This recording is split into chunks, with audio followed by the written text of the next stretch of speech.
Got it all done. Hello. And get the quick reminder I'm going to disappear somewhere around 1 p.m. here. Just for a few seconds. I need to do to help out with dinner. I had to do errand. We're going to have pizza tonight. God, that that was a jump scare. Anyway, we're back. Get on the YouTubes. There. Everything seems fine. Everything is ready to go. I'm gonna do a little yap and sesh at the beginning per usual, and then we'll jump into the because I have things to complain about, but also some things that we need to talk about too. Some very serious fucking things. Anyway, let's go over three, two, one. Hi, hi. Um. Anyway, well, let me go through essentially what I need to talk about. Because yes, I did watch the Nintendo Direct this morning.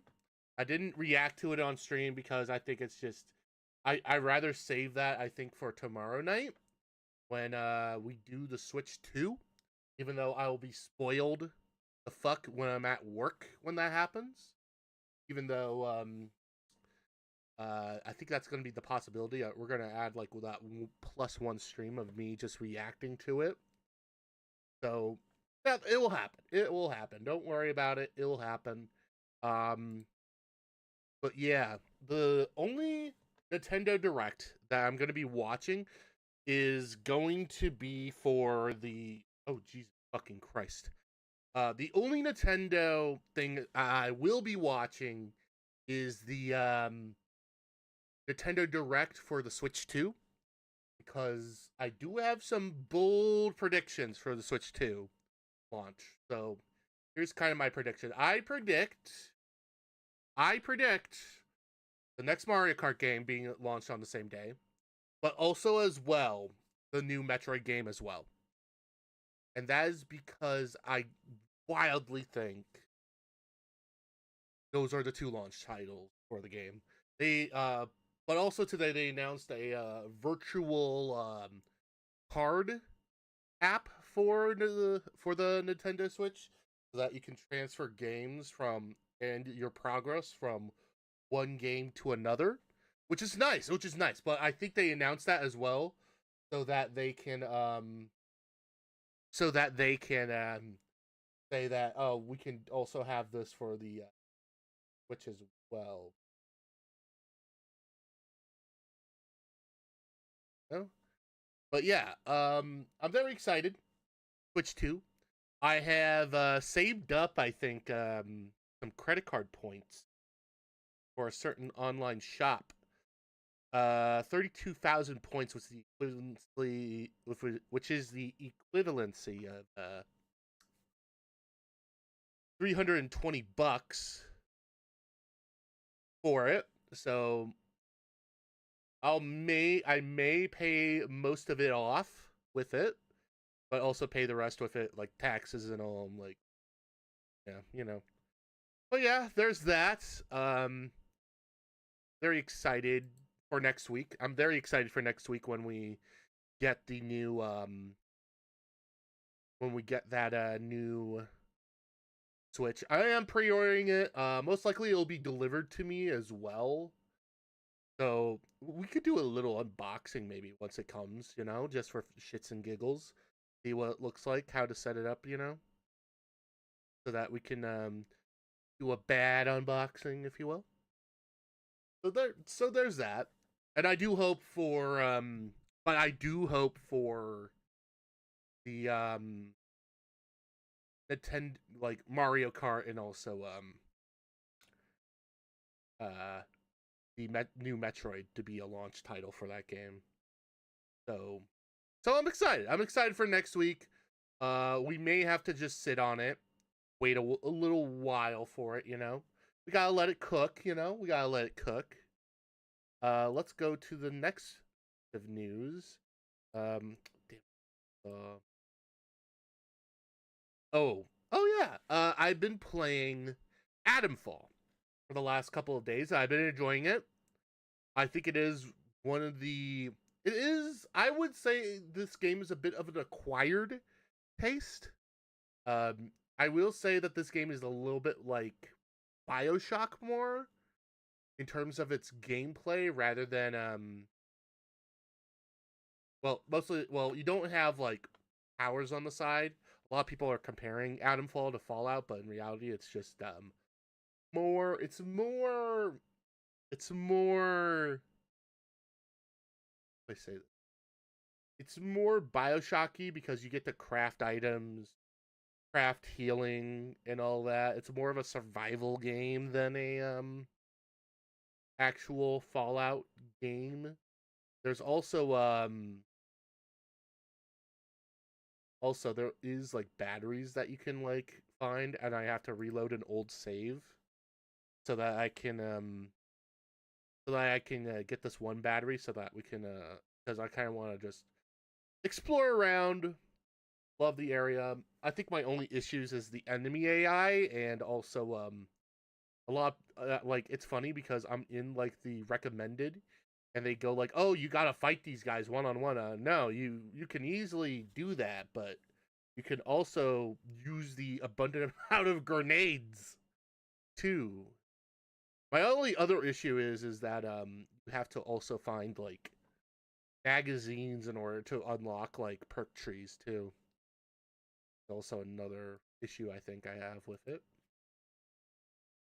Uh yeah. Um would I recommend Adamfall? Yes. However, it's more of a FPS acquired taste. So, and I think I played like about 4 hours of it. So, but I recommend giving it a shot if you want to try something new. What else has happened? Oh yeah. I've been waiting on these tickets for this event in a nearby city that I live in. For some fucking reason, they never gave me a fucking email for this. They never gave me a fucking email. I believe they have to give me an invitation. This is like a invitational email, may I add? And you're supposed to. It's like it's a way to counter like ticket theft. But here's the thing, though. Like, here's the thing, though. I have yet gotten this fucking email in the last 2 days, and I did have to recheck. Well, let me recheck here and see if I did. Oh, because I don't think I did. I don't think I did. Okay. Oh yeah, I bought something from the TikTok shop. I'm looking at my emails right now, and yeah, I did not receive an email from said ticket app. I won't say what it is because I don't want to. Yeah, I never got an email for it. So it makes me mad that they offer like, oh, here's an alternative to stopping, ticket scalping and all that. But I feel like it failed at its mission because I haven't received the fucking email for this. Which means either this event doesn't exist even in the first place or it's just nothing. The registration has been closed for a while now. And I have yet to receive a fucking email from this. It's insane to me, man. Very insane to me. Very, very, very insane to me. But I get it, though. I get it. It's hard. It's hard out there. But let me check the people who are putting on the event themselves here. Searching it offline here. Where they are. I'm searching it on my own Twitter. Yes, it's closed. And I have not received this fucking email. So either they skipped my name or they just fucking forgot. I hate look, I get it. I hate ticket scalping. A lot of people hate ticket scalping. I get it, but it pisses me off when I don't get the fucking email for it, you know? And it pisses me off a little bit. It's very annoying. I'd rather die, you know? I was very close to crashing out right there, but you know what's keeping me from not crashing out though? Playing Disco Elysium. So, but we'll talk a little bit more. I did my spiel for the morning. Did my old man spiel for this morning. Do my usual oh shit, I forgot to resize my sprout capture. Oh, I forgot the last one. We'll talk about it once I transfer over. Excuse me. I need to grab my allergy meds here. I'll do that one as well.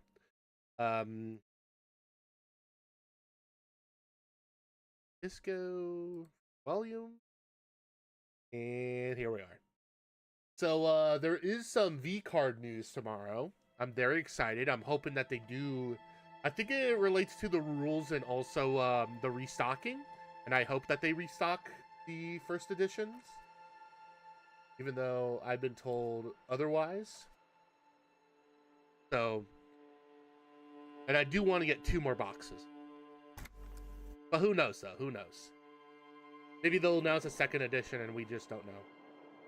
Alright! So, let's, oh shit, let me, can I get, like, a new one now? Oh, we can forget a few. Why is there, like, these minuses here? Kind of annoying. Wait, what's this one? No, what's this one? No, that wasn't it. What was the one that levels everything up? I want to know what that is. This one? No. Oh, the hollow cop. Never mind. Yeah, I don't think so. Oh. Get rid of the fucking flashlight for one. Get rid of the fucking flashlight for one. Oh, I got my pistol! Hell yeah. I got a pistol now. Actually, let's not have the pistol drawn out. Okay, let's check around. First things first, that window is done. Your traffic outside. Back to the world again. Well, looks like that strike finally ended. That's good for sure. Oh, I can unlock the door now. Let's see what's over here. Oh, so this must be Kim's room. Alright. Yeah, they're launching something that is card related soon. I'm excited. Hopefully, unless they had found like a few boxes. Alright, here we are.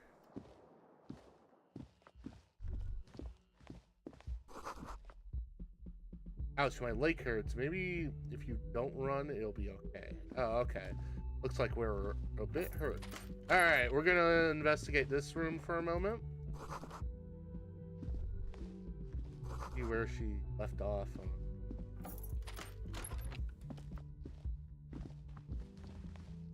Oh, great, my ear. Frickin' ear. Oh, most likely. What the frick? Why you gotta be in my way, man? No. Time is... gee. Okay. Oh, well, they got the window replaced, that's for sure. This. Wait, what's this? There's a red thread. Let's go outside and see where this red thread goes. Because we gotta do that. We gotta look for the... Tied to the antenna. Alright, let's see what's here. Like the window in Kelsey's bedroom. Okay. Guess we'll do just that then. Begin with that, and then we'll find... Then we'll go out. You see the same two neon-lit shapes. A man and a woman. Only now a red thread bisects the room, pointing from the antenna outside to the cupboard on the wall.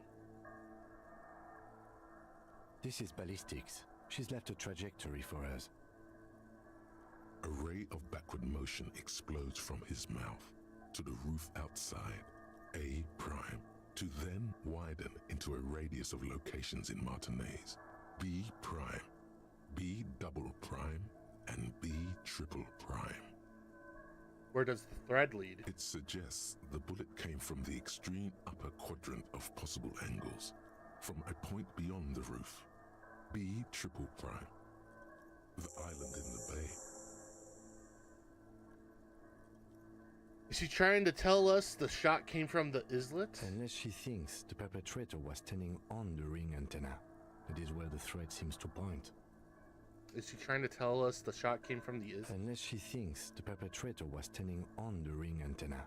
That is where the thread seems to point. How did she know how to do this? She was there that night. She would have known precisely where the bullet hole was in the glass. It also looks like there may be more to her skill set than we know. The question is, should we trust her? This is her way of saying she's sorry. I find that hard to believe. But at this point, what difference does it make? This is also one of the few places in Martinique we haven't been to. So it is. For a second he seems tired. Seem enthusiastic? I just haven't gotten a lot of sleep these past few days. That's true. Welcome back, Andre. He doesn't really believe. Did you this watch the new Nintendo Direct today? Maybe we need to go to the island. The lead is flimsy. You might as well go around Martinez looking under every rock and talking to every person. But what else is there? What else is there? Not a lot, no.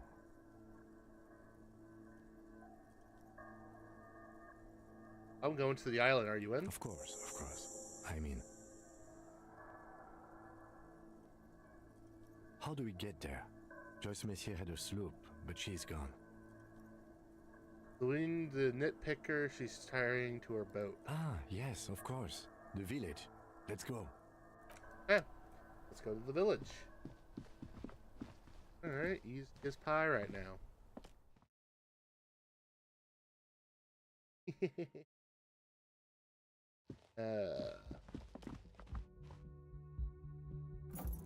Let's hope we don't come across any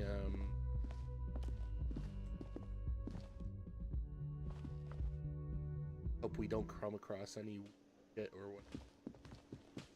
Alright, in 9 minutes I need to stop, so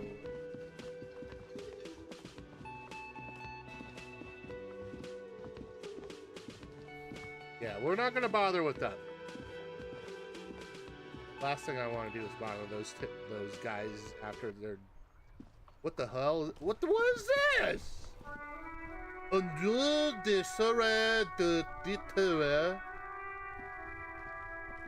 Okay, what is this? What the fuck is this?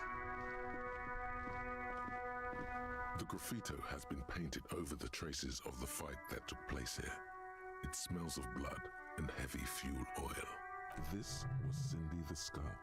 Ah. Looks like Cindy the Skull finally found the words for her masterpiece. The lieutenant crouches, touching the fuel oil with his finger. Looks like it, yes. This is still fresh. It wasn't here yesterday. Looks like Cindy the Skull finally made it. Oh. And blood. Some of it is... Heavy fuel oil. Isn't that flammable? Step back. Set the graffiti on fire. Fuel oil catches fire immediately with an ominous hiss. A bright orange flash across the surface of the letters. Black smoke rises from the burning message. Disco Elysium! The lieutenant has taken a small step back. His face Mr. Duck, yes, yes, I am Mr. Duck. Silently. Then Did you watch the Nintendo Direct? the flames warmed him too. Not at all in a bad way. Let's go to that island. Slowly, the flames subside, the fuel burning out. The air still smells of mazout and springtime. Alright, easy. Who's this? When I was going to watch it, it was over. Oh. Well, you can already watch it. Care to play a game with a... Actually, never mind. Wouldn't be the same. Okay. See here. I was told traffic has moved. Holy sh! Oh no, that's still blocked off. Okay, never mind, never mind. Alright. Alright, let's head on over then.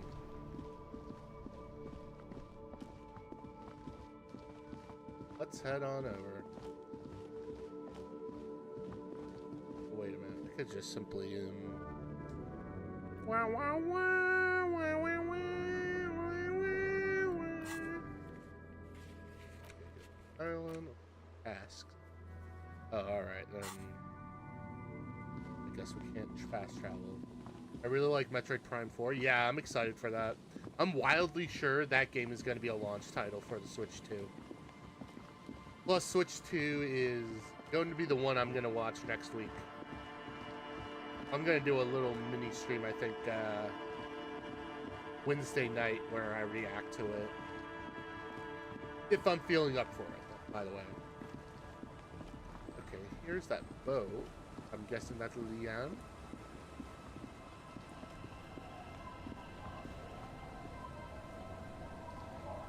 Officer, what happened?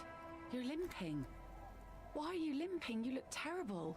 Oh, well, I got shot in the foot. It was pretty badass. You would have liked it. Is this from the shooting in town? We Yep. heard gunshots. Not that we don't hear gunshots all the time, but they were closer than usual.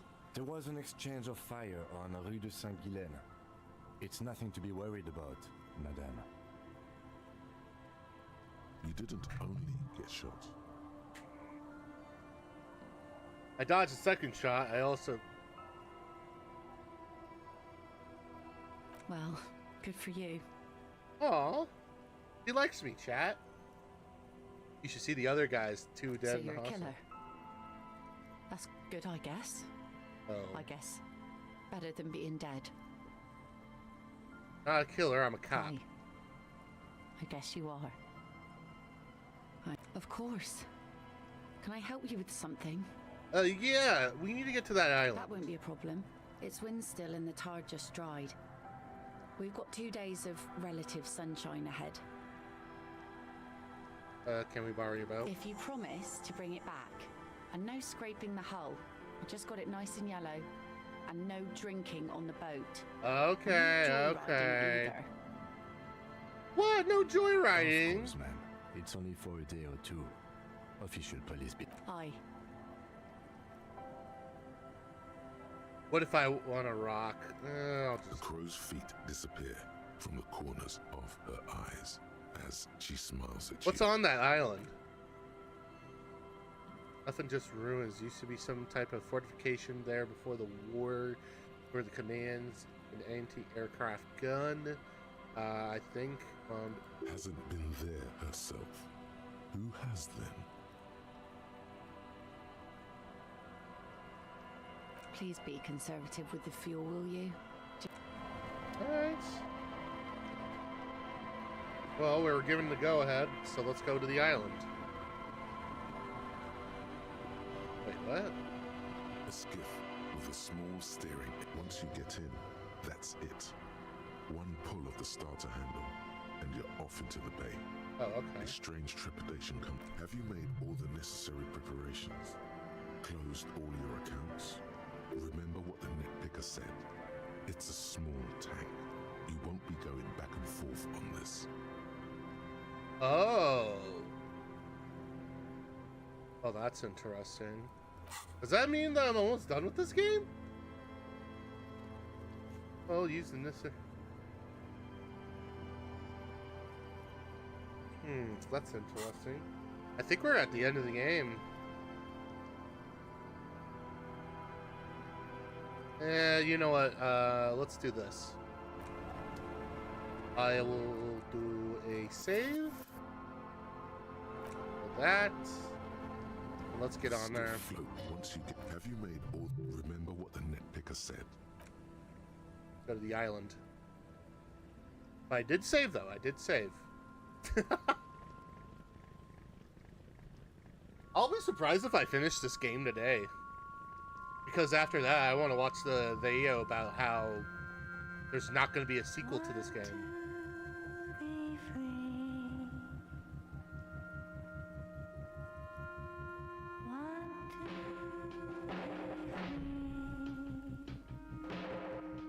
Ooh, lo-fi hip-hop here. There's no sequel. So it's actually a complicated story here. Basically what happened was that the IP was bought up. Well, not bought up, more like stolen. And essentially the game became like the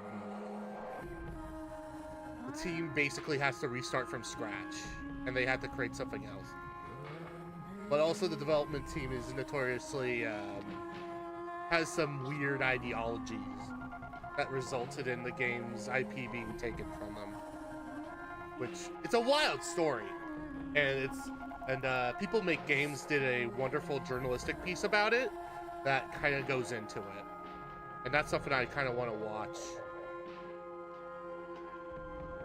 It's a very fascinating story.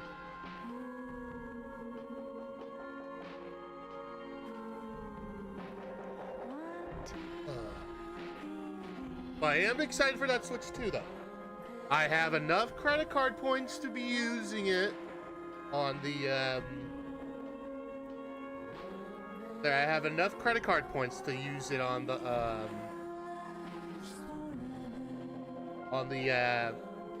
sequel. My price prediction, though, is going to be $350 USD because of the fucking stupid ass tariffs.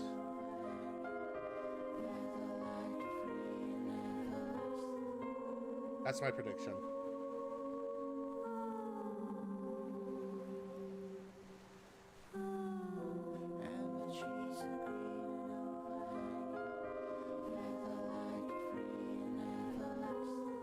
Is that an oil spill? Look at that. There's an oil spill up there. It looks like it's leaking from somewhere.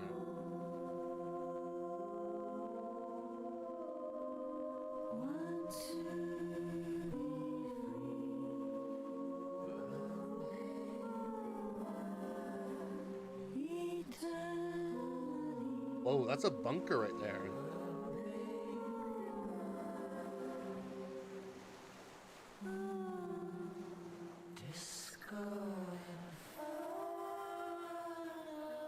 Interesting. Well, here we are. The boat comes to a slow stop. The lieutenant turns the engine off. Then there's silence. In the silence, a sputter of wings. A flock of quails takes off in a distance. Sorry, I was doing a... There is very little wind here today. The ghost is standing still. You look at your arms, then the cliffs above you. Let's go. All right. Right before we explore the island, I need to take a quick break here because I have to do a smidge of dinner. I need to stir the pot a little bit. So just give me like 5 minutes and I'll be right back.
I'm back. Had to do that because had to. Up. Give me a second.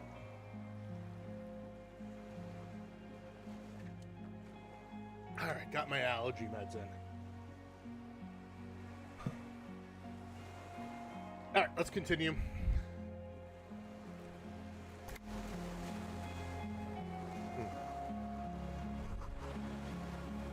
The chain trails off into the ocean, connecting the island to the supply depot on the coast.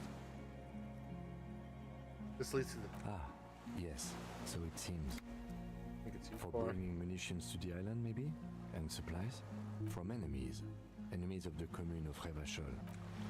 Alright. Bridge. Oh.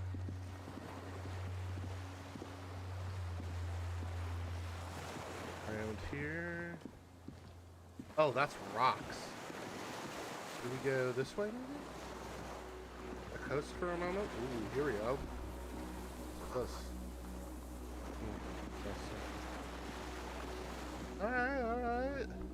Go up the stairs. Oh, wait. Back down. These stairs feel ancient. Soldiers ran up on a long time ago. Yeah.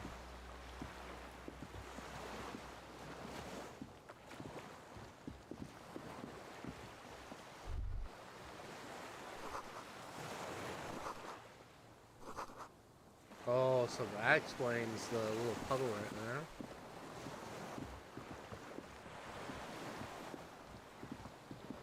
So this is where our assassination taken place. Where it says I am. Seems to be a broken stairwell right over here. Going to get up there. Oh wait, what's this? ICM? This feels familiar somehow. Tim, what is the ICM? Insulindian Citizens Militia. It's the official name of the Communards Army. The black and white army of the revolution. Sounds an awful lot like. RCM. It sounds like RCM. It does. But why? Sorry, my eye. I have eye gunk. Eye gunk. But why? The RCM may descend from the ICM. Eh? It's impossible to say. It was chaos after the war. The name was good for getting people to join us. Revachol West was mostly workers and criminals. White star. No, an upside-down star. Ooh. With its horns in the sky, the symbol of the commune. Are those spec star No, too? that's the uninhabited archipelago. A DeLorean-era symbol of Insulinda, known as the face in the sea. Well, what's it After still doing here? 44 years? That's not nearly enough to hide what happened here, Lieutenant Gefreiter. One of these barrels was still leaking fuel, as you saw.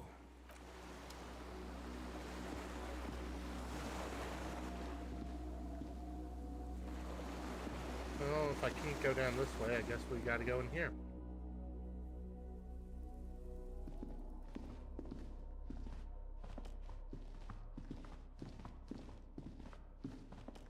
Oh, okay.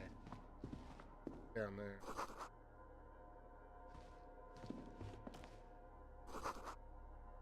There's a...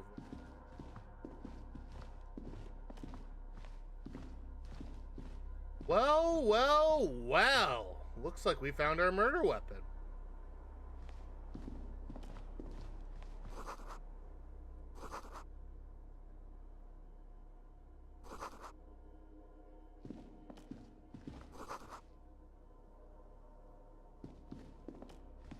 Interesting.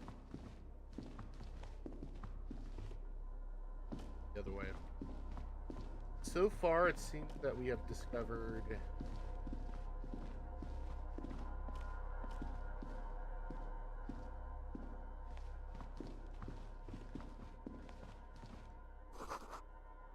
Last door must have...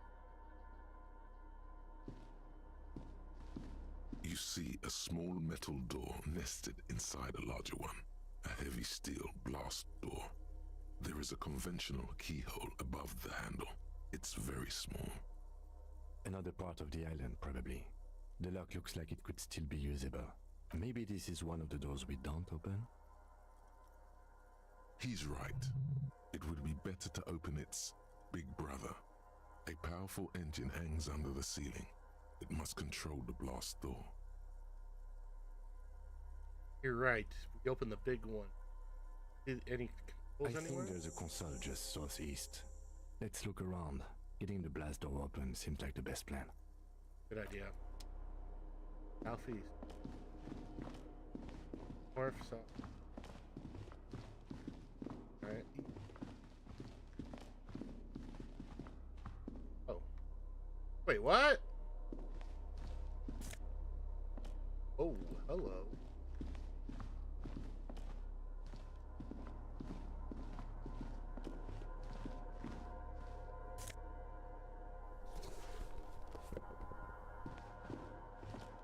Books and magazines lie scattered on the floor. Most are soft covers, serialized fantastique and detective stories from the 20s and 30s.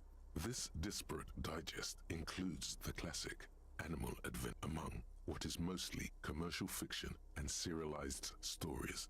You find a magazine cathodique for electrical engineering. Then it's back to pulp, light erotica, an international thriller about circuit benders. Someone's made themselves a home.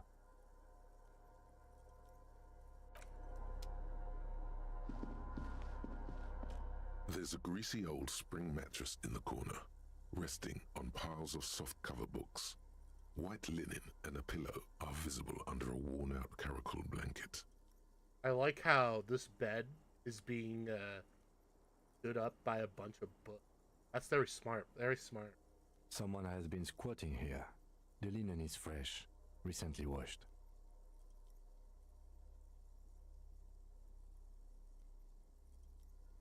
How is You force the rest of the sentence out through pain, thick as molasses, no longer able to hear yourself speak. You know, officer, you can rest here if you are feeling tired. I will keep watch. You could use some rest for what's ahead. Yes, anytime. You don't have to. Well, I don't want to rest just yet. Alright.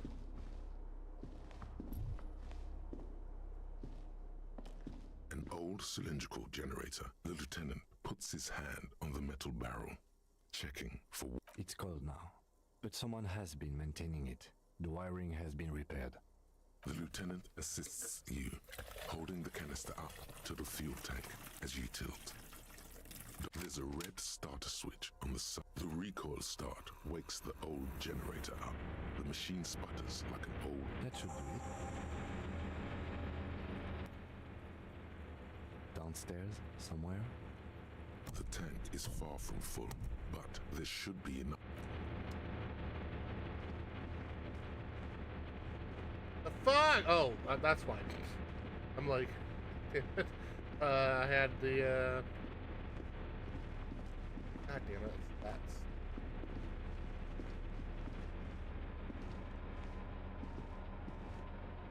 What's up? Dibs. Dibs.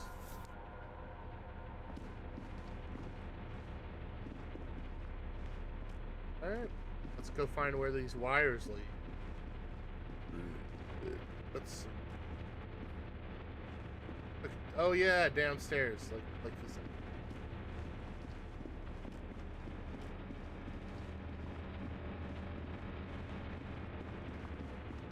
Oh, what the fuck?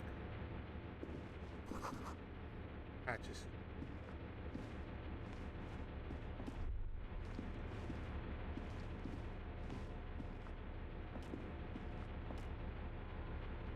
Green paint flicks off the monoblock aluminium cap. The keys rattle like teeth. The console of an anti-computation device. The generator upstairs with wires coming out. I think, yes. Let's see. The blast door opens with a series of clicks. A shaft of light appears, then widens as the light shines in. Okay. Okay. Oh, he opened it, that's for sure. I think it's time we investigate.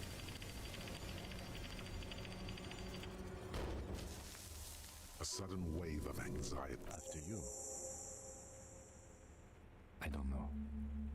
A thin wisp of smoke. Don't be. Harry, this reminds you. You're out of bullets. Then it's extra good that mine is not.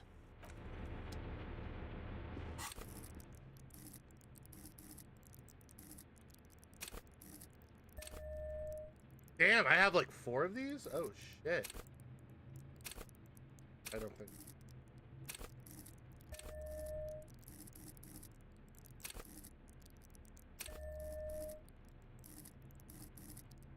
That involves.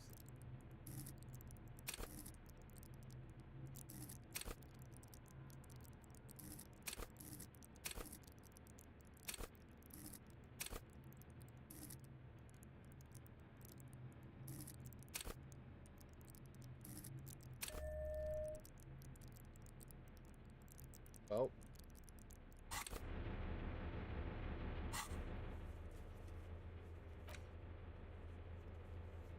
Your damage is turned its red symbol.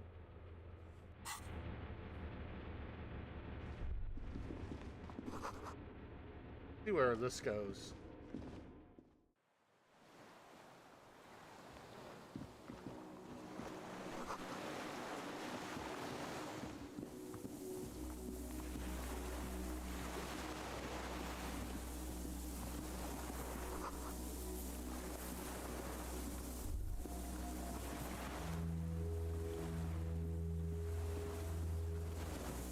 Could like explore around this way, but let's.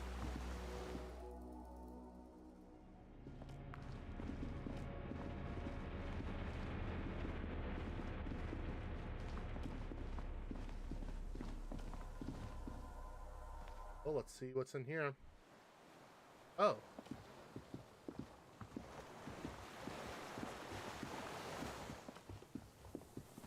Got a inner tube?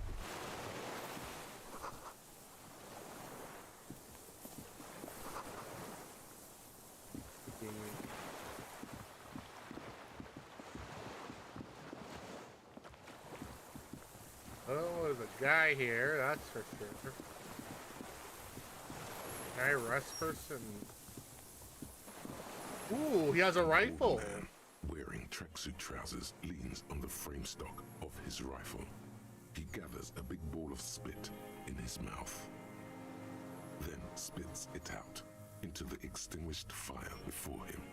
He raises his black eyes, hooded by creased eyelids, to meet yours. Unclouded by cataracts, his eyesight is sharp. He's practically tearing up from spite. Hatred got the best of him a long time ago. This man hates everything. My eyesight? Yes, helps me see all the shit. A shudder of disgust passes his right side. I did. And you opened it. How? I should have burned that console down. The boat engine. On the water. It's not nice. It's a piece of shit. But it gets the job done. It's a Triangon 446. A samurai rifle. How did you get hold of one? It was sent to us by our brothers in the Sinyao commune. Military aid. It has stayed true to him. He can still make it sing. You heard me. It's good now. Like chalk, white from the ball.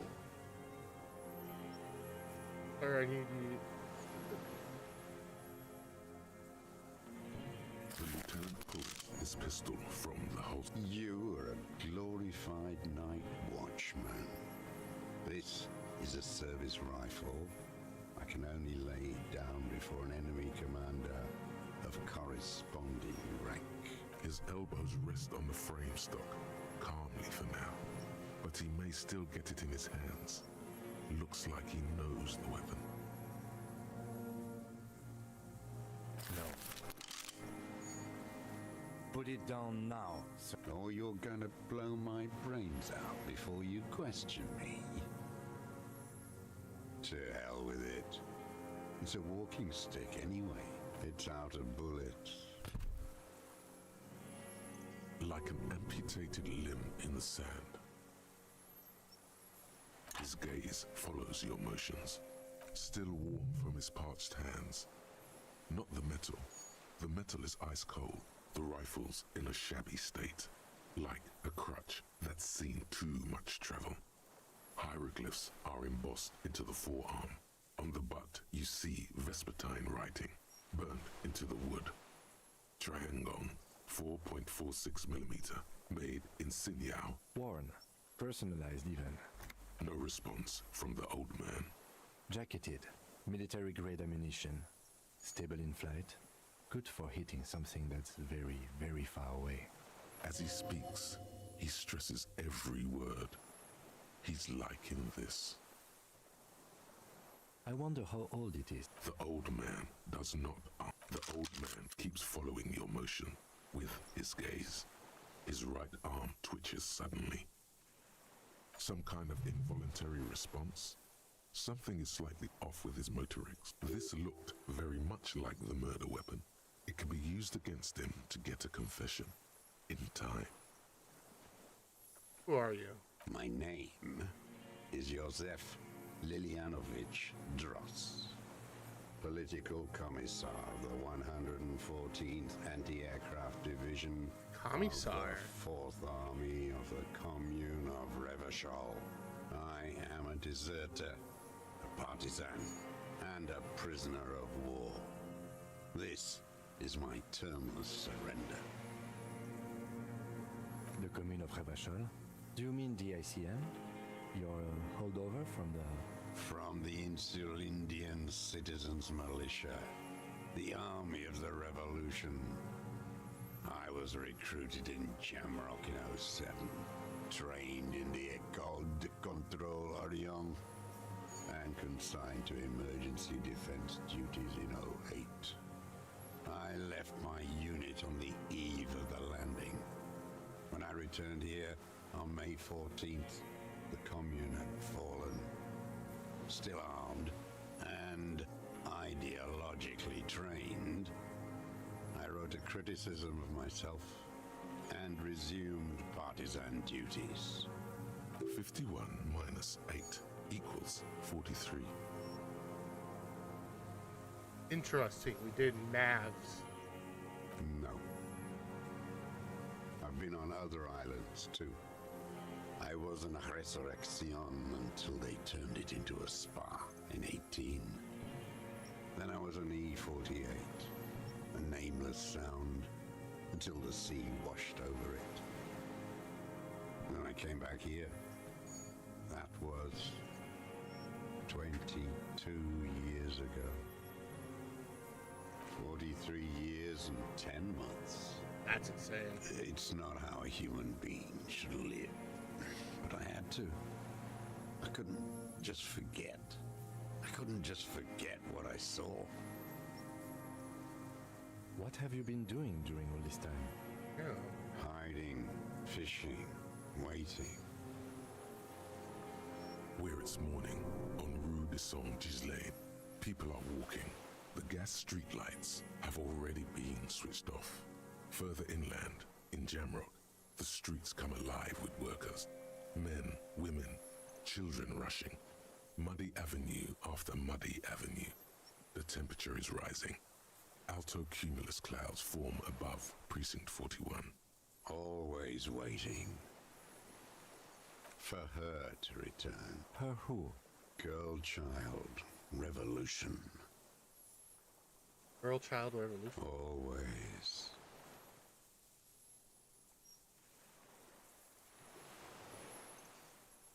The material base for an uprising has eroded. The working class has betrayed mankind and themselves. The historic opportunity for a revolution has passed. It will not come back anymore, however hard I try, whatever I do. That you do. With your unit? I was just 16 years old. 15 when I volunteered. I had a lapse of faith. And of courage. You could say I misunderstood the historic role of the proletariat and thought Mazovian socioeconomics were fallible. For a second, I doubted the irreducible laws of historic materialism. A second is all it took for reaction to take hold. Intense. What's reaction? Petty bourgeois terror. It's in all men. It's the same thing. You haven't seen it. Not really. Not naked. It's impossible not to be afraid. And this was when? He is still not convinced of his safety. You should not be either. May the 13th, 08, 44 years ago. The horizon was black with coalition airships. Their petroleum rose to the sky and it looked like it formed the clouds. Storm clouds. When they started shelling, it was dark magic. Dark magic. The combined might of international capital. All at once, all the greed and terror in the world tore into Revachol. It lifted streets from the ground and turned houses into ghosts. We were in the flak tower, huddled on the floor. The artillery was 80 kilometers away in Ozon, but I knew the commune would fall. We would all be turned into ash. So I said I was going to the map room. I ran. I climbed the chain link across the water and hid inland, in the bunkers underground, like the weakest of the weak. A mouse, frightened of the ordnance all night and the sound of the rotors in the morning, whirring.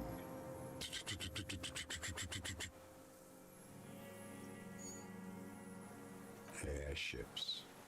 I climbed out into hell. The landing was complete. The chain was submerged. I had to swim back. The fortress was half submerged too, shattered. They'd all drowned in the lower levels or got torn to shreds above. The anti-aircraft gun had malfunctioned. So had I. I left them without ideological direction. It was real. I'd seen it. I'd seen it in reality. Some kind of great terror, worse than you've ever seen. Seen what? The mask of humanity fall from capital. It has to take it off to kill everyone, everything you love. All the hope and tenderness in the world. It has to take it off just for 1 second to do the deed. And then you see it as it strangles and beats your friends to death. The sweetest, most courageous people in the world. You see the fear and power in its eyes. Then you know that the bourgeois are not human.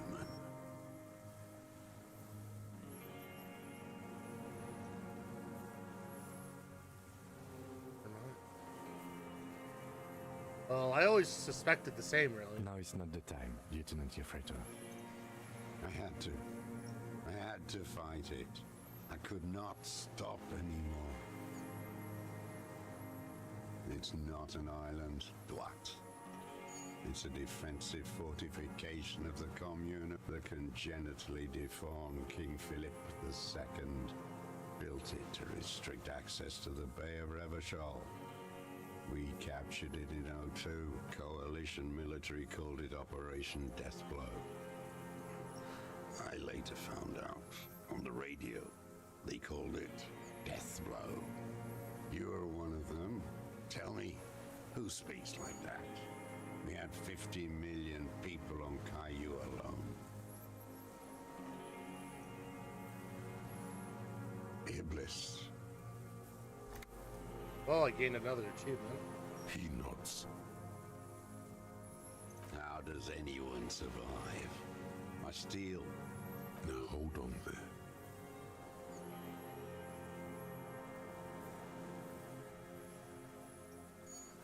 You're insane and grotesque. Everyone steals.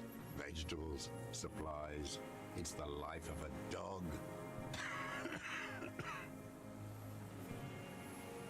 How is your health, Mr. Dross? I've been throwing up blood since winter. Red, like beetroot. Been passing it in stool, too. The RCM can provide medical services. You need to be looked over. I need to die. You don't have medical facilities. You have guns. That's all they give you. Toy guns. This is a serious situation. You need to be looked over. We can do it. There's nothing to look over. The triage is in. It's black. Administer morphine. Moribund. I have holes in my brain. Years missing. Others filled with pain only. A decade of... I don't even know what. Inferno?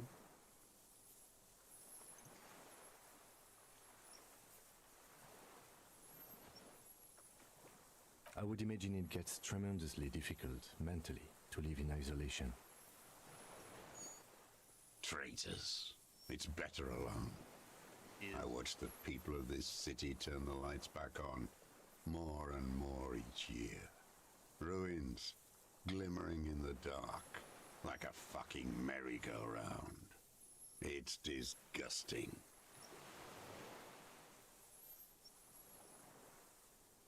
Are they not heartbroken? How could they have moved on? How have you concealed yourself all It these was years? hard in the Thames. I didn't have partisan training. They were searching for stragglers, those bloodhounds. Floodlights on the water at night. There were posters, campaigns. We communards still hoped, and they needed to snuff that hope out. The East capitulated. Martinez and Cold City were turned to dust. But Jamrock, Forburg, even Coron, and Boogie Street, of course. Those fucking kips had Marsov coursing through their veins. And others too. Some cordons of Revachol was still fighting. There were cells. I tried to contact them. Soon they all went silent. The frequency's dead. How'd you get between here and the At mainland? night, I used a dinghy. I only went after dark then. When I got to the city, I stayed underground. Patrols, you lot, the commons too. They'd started snitching. In the city, you move underground? From bunker to bunker. Not anymore. No one cares now. I don't even have to hide. They think I'm another antisocial vagrant. I could walk straight into that town if I wanted. So you finally found it. Oh shit. There must have been a small squadron's worth of arms in there. Elmer Graves, right? They were damaged beyond use. I know. So you've been there? Sleeping. Some nights. Ammo scrounging on others. Those McGraves were shit, even before they corroded. Some had bullets in the chamber, however. Why don't you just I walk don't there? want to. They're all traitors. Pigs, rabbits, and dogs. Men without ideals are only animals. He does not want to see life moving on. People forgetting, drinking, laughing. The old man looks across the water. Smoke. The city, the ruins, the motorways rising above it. You said this is your termless surrender? You're with the RCM, the coalition-appointed mob that enforces bourgeois morals in Revachol. You're not called.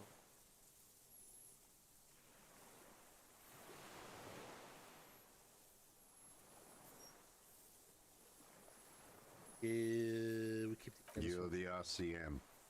You represent the Moralist International, the enemies of humanity who took this city. I represent their adversary, Le Parti Communiste. Take me to them as a prisoner of war. I have relinquished my weapon. I can no longer serve. No superiors can relieve me of my duty. You bulldoze them all to a mass grave for trying to free humanity. A spray of blood from his mouth on the black charcoal in the fire pit. So you're a communist soldier. Communist already? No, I am not a soldier. I am an ideological officer. I belong to the party, not the army. But you said you were trained in assigned to Defense Corps. Trained in historical materialism, then assigned as a political commissar by the party. These things used to mean something. The old man does not answer. He tilts his silver head and looks at the reeds. You see a small tremor pass through his legs. His job was to assure the army answers to civilian control and follows the ideology of the Commune. Scientific communism. A commissaire politique is a night philosopher of the revolution, a future human. Awakened from shutdown by the promise of ideology. He nods slowly, then another tremor.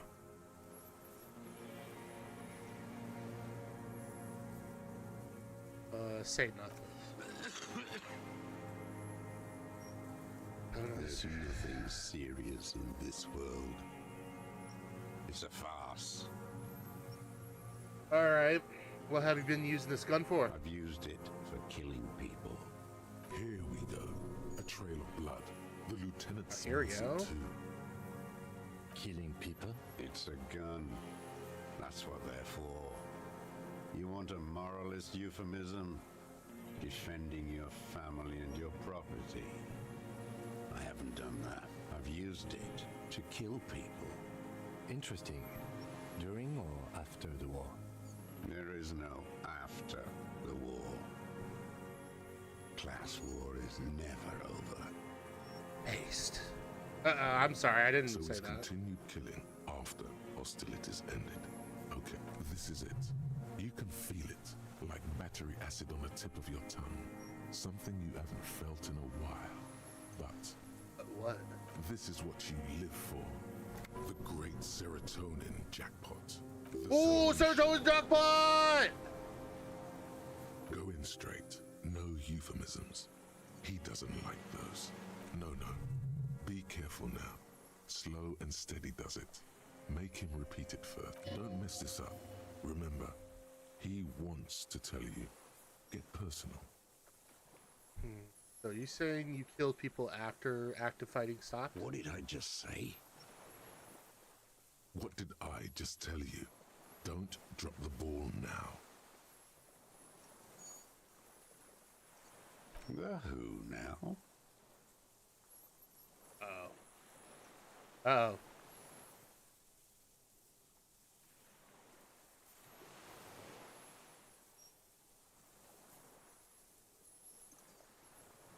Oh, yes. That one. Ugly piece of work, that boy. Did you kill him? Be at the edge of your seat here. I am a son of a welder and an officer of the commune of Revachol. I do not collaborate with murderers and pederasts of the liberal regime. Exhaust him with proof. Pile it all on him. Get a confession. The gun. The murder weapon is the perfect opener. The scent of blood in the air. But what else? There was something you can't remember. I don't need your cooperation. I've got this. Not a lot of guns around that use military-grade ammunition, are there? It's a real gun, not like your little musketeer pistols. I've seen you prance around with those, jumping hoops for the liberals. You look like imbeciles. Why don't you ask them to give you real weapons? Damn, he saw you. He's watched it happen.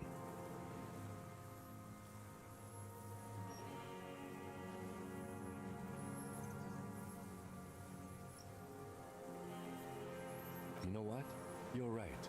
I'm convinced this made the shot. Should we call it?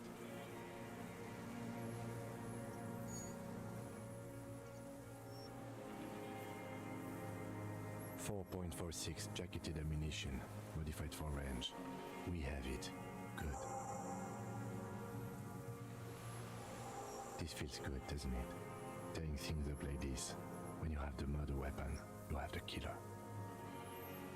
Murder. This pushed him, but not enough.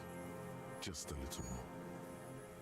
Come on, what am I Wait, forgetting? here it comes. The goddamn Maybells. The dried Maybells on Clausia's roof. Oh! Oh, There yes! were Maybells in the grass when you got here. They're revolutionary symbols from the war. Wait, don't forget the footprints.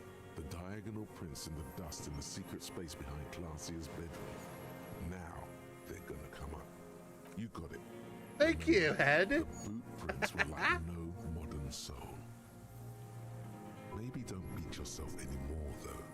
You're not immortal. Nothing else comes up. You see the lieutenant watch you. Try to stimulate thought. I'm sorry, this didn't do anything. Usually, Officer, a word? Almost where? No, come on.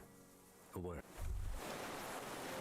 it's clear you like the hard stuff, Bruta. Evening falls. The vows lower intent. Fascism, Brota. You're going to keep your views, right? There's a slow. It is one of. I think we may have this. From nothing to this in a day. This is good, Lieutenant Freighter. We just need a confession first and then maybe a solid motive later. I can see that, yes. I'm not judging. Yes, good going. That should be our first priority. Yeah. How do you think? Question. Good. We are doing very good. He wants to confess, I can see that. We just need to pile it on a little more. You hear that? He thinks you're this close. Ballistics. Let him cook here for a minute or two. We can have another look around the island for a sniper's nest. I think we should check out the post. It doesn't have to hold. All right, let's do Remember, this. He wants to There is palpable. He thinks the deserter has more than just this case in him. 40. Oh, yes. All right, let's look around the island then. Let's go to that other area.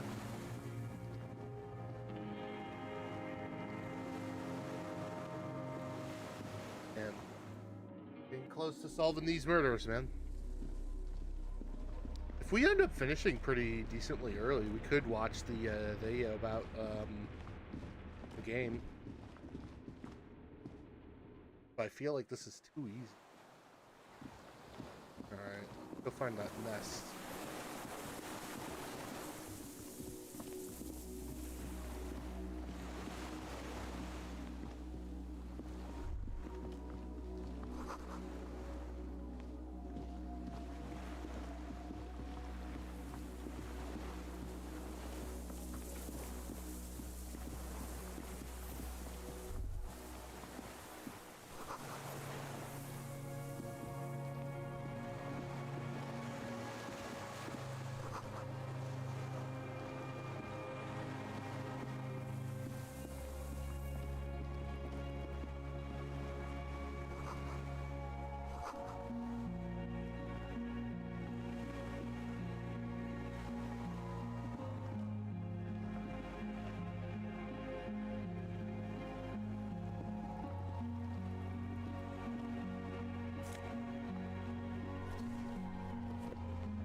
There's a rain-soaked mattress on a concrete. B triple prime.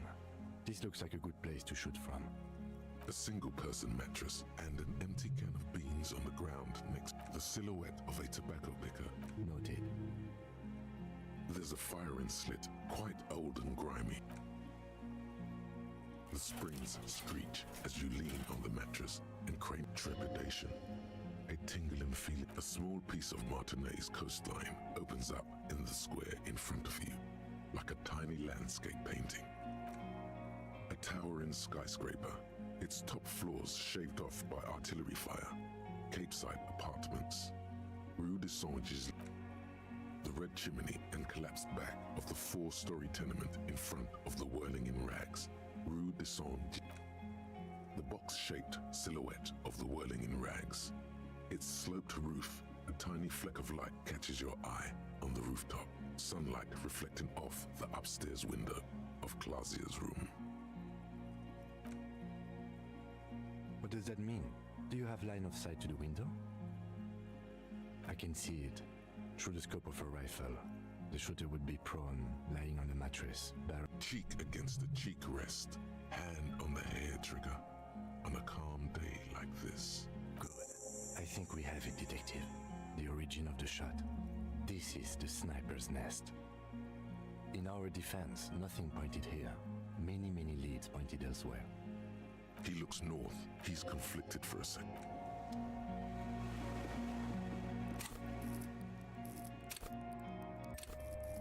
Pull up my composure.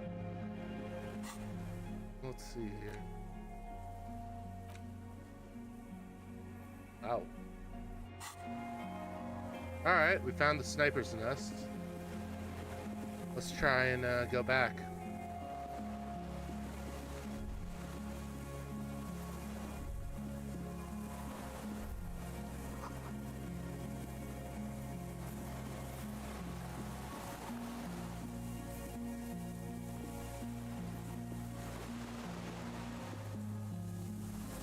See where this goes again.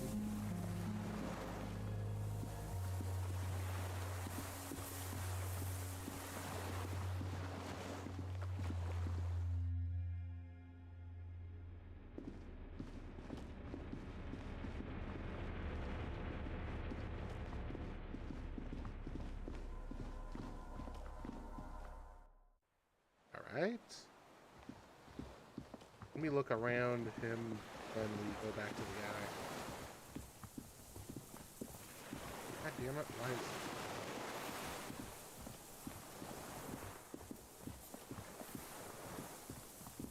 okay. Talk to him again. Minions of capital. What do you want?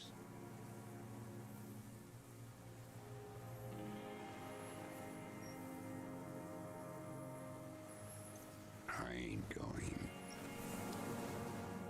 Quick second save. Minions of capital. What strikes There we you go. about this gaunt man is not the stomach pain, or the cough, or the malnutrition.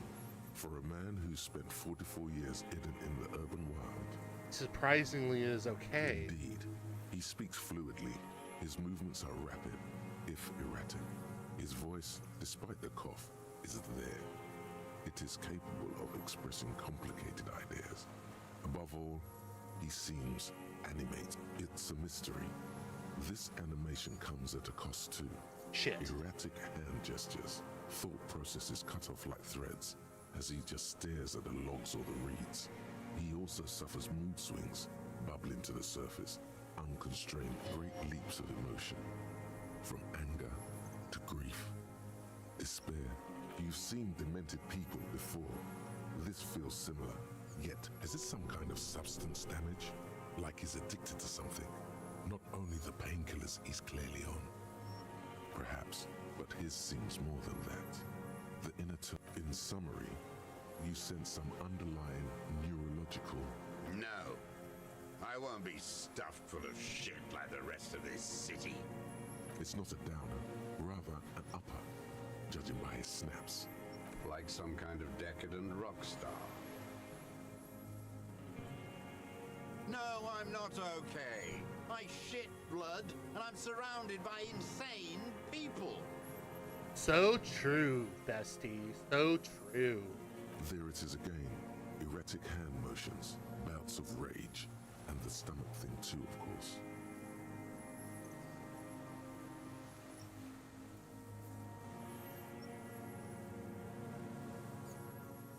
Could it be a symptom of overdosing on something? Something even you have not tried? Keep your eyes peeled.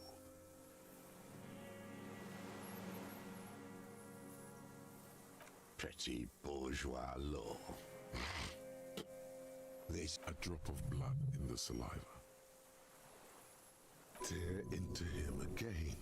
Pile it on him. damn Maybells. The whole island is turning white with them. He seems tender suddenly. Nostalgic even. A strange mood swing. Strange one. So many this year too. The spring is coming. No, it's already here. Wash the filth away. Classier. He knows her, but hadn't heard the name.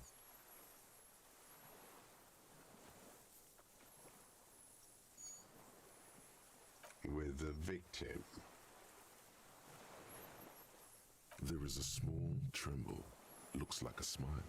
A crooked smile. Yet isn't quite voluntary. Almost. But you need one more. Just one. Or maybe two. I think two. I wonder what brand of boots you're wearing. Everything is brands with you individualists. Who cares what brand my shoes are? Sansa. Some shit. Show me the souls, please, Mr. Doras. Fucking imbecile.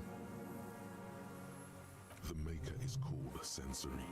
You see their V-shaped logo, but can't make out the side. These are not the unusual horizontal patterned souls you saw in the dust on the floor of the hidden room. They do, however, seem to be about the same size. The size fits, but not the soul.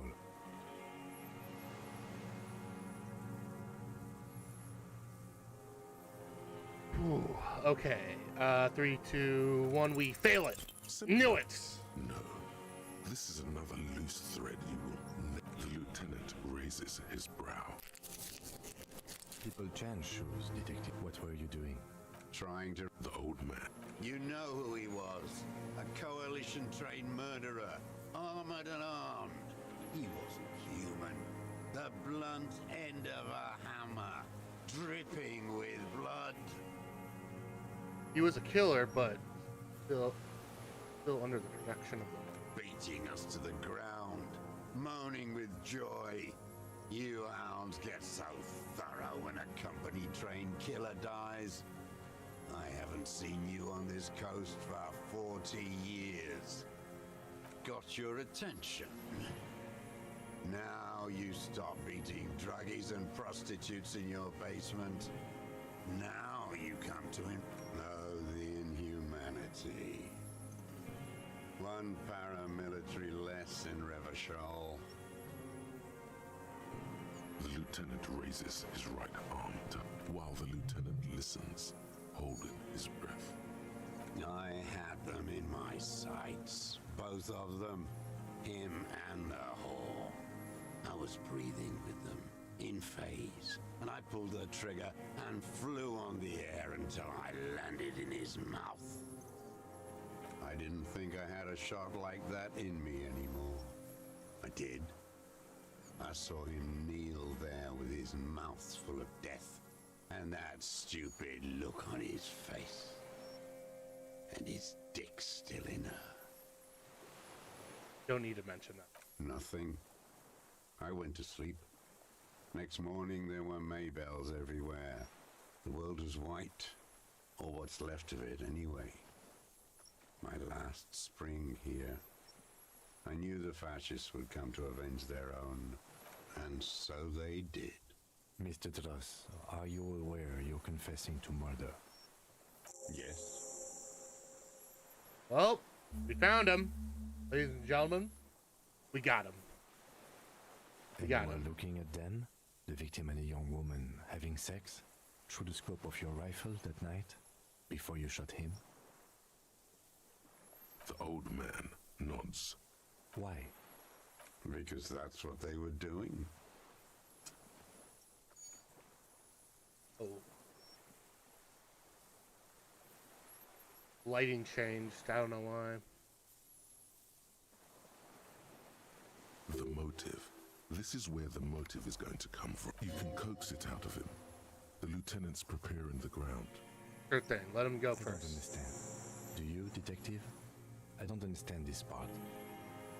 Why were you looking at them that night? I'm always looking. Are you always looking through the scope of a rifle? I'm just trying to understand. A rifle scope has the best magnification. Helps him see all the shit. And if you don't like it? Click. If it's the part, the shit you Then see. you pull the trigger? Yes. Think of it as a form of critique. You've got him going. Connect every little piece now. Wrap this up like a gift. What specifically do you not like about what you saw the night of the Them murder? fucking. I didn't like that. Oh, so you were jealous. Jealousy is a reactionary concept. I didn't like the Reaver enjoying himself, drugged out, soothed in the arms of a young woman. I wanted him to die so he could not enjoy life anymore. And I wanted to see his head explode. That too. She should know better than to hold a child murderer between her thighs. I knew he'd be there for one more second. Right. That's all it takes for the bullet to reach his head. Now that I think of it, I wasn't aiming for his mouth. I wanted his brains to spill out on her. But you can't have everything. He wants to see her covered in blood. How long have you been Wait, you have feelings for that woman? There's nothing to hold on to. Only this. It's not enough. The coals of his eyes glisten suddenly, like stones dripping with water. Is he? Man needs to feel something else. In this fight, it helps if you have your eye on something there. It's weakness, I know. Yes, over the years. It's not unproletarian to feel something. No. I don't really know. I was there one night and she was crying like a child in the corner of our room on the floor the day after I killed him. Yes, I don't know why I do the things I do anymore. What? Maybe, I told you, I have holes in my brain now. I wouldn't just sit here waiting for you. A sudden pang of rage. If you came 10 years ago, I would have killed you. In the silence, the lieutenant draws a line in his notes. Since she came to Martinez, I saw her sneaking in the reeds early in the morning, behind the Fell building. It was dark, still winter. She didn't have her skimpy outfit on then, just a spot in the night. Past the Fell building on the coast? What was she doing there?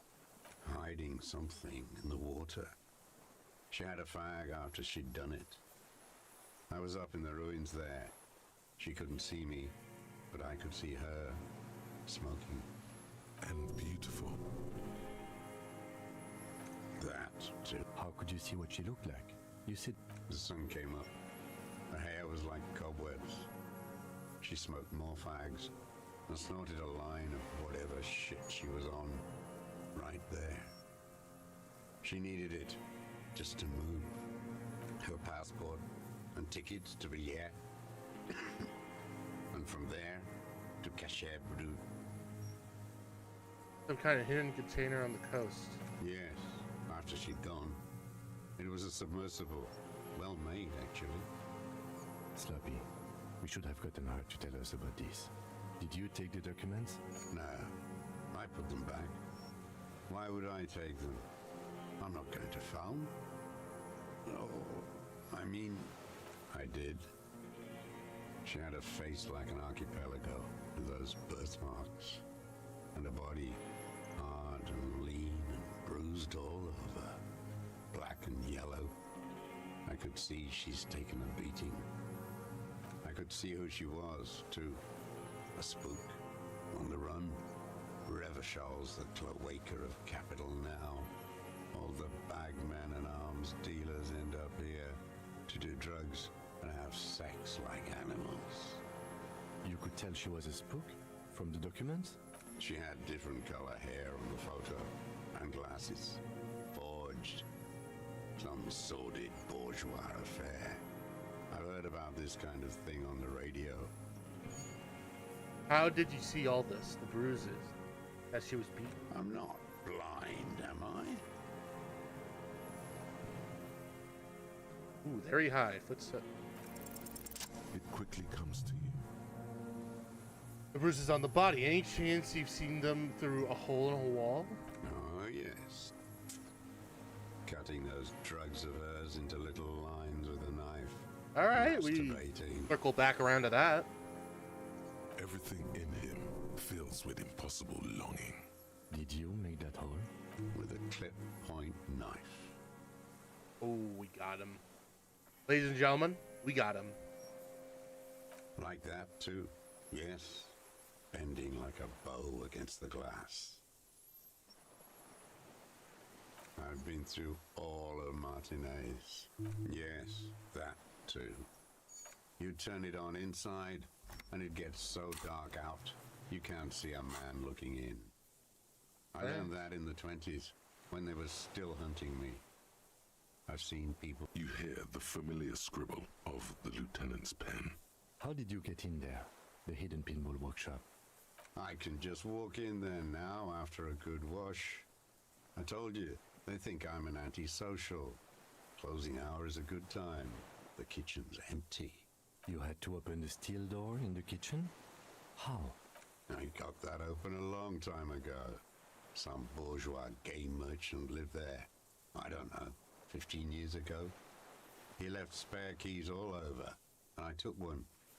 Then I saw her turn the light on one night in my scope. Andy found use for it. A spare key, like the one hanging behind the Union box. One more thing. The flowers, Mr. Dross. The dried flowers that... What about them? I did. I shouldn't have. I was there one night, the day after. Yes. I don't know why I do maybe A sudden pang if you can... in the silence. Her. The lieutenant nods at you in acknowledgement. Where is she? That Clasier. I haven't seen her there for days.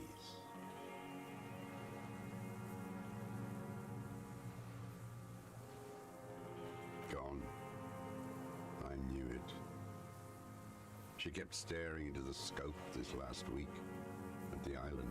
She'd look at night, crying or smoking on the roof, staring right... Midtown, across the Bay of Revachol, the oceanic wind washes 40-story. On the platform, a young woman is withdrawing from amphetamine, smaller, distant, hidden. We could get more. We've got him talking. Who knows what he's seen and done? You could get more out of him. Enough. Take him in. Bend his arms behind his back and end this. A tragic comedy. A strange little engine seems to fire. All right, let's get through this It part here. straightens his back. Specifically, the whole... Because of the racists. Everyone is a racist in Martinez. It's their favorite thing to do in the whole world.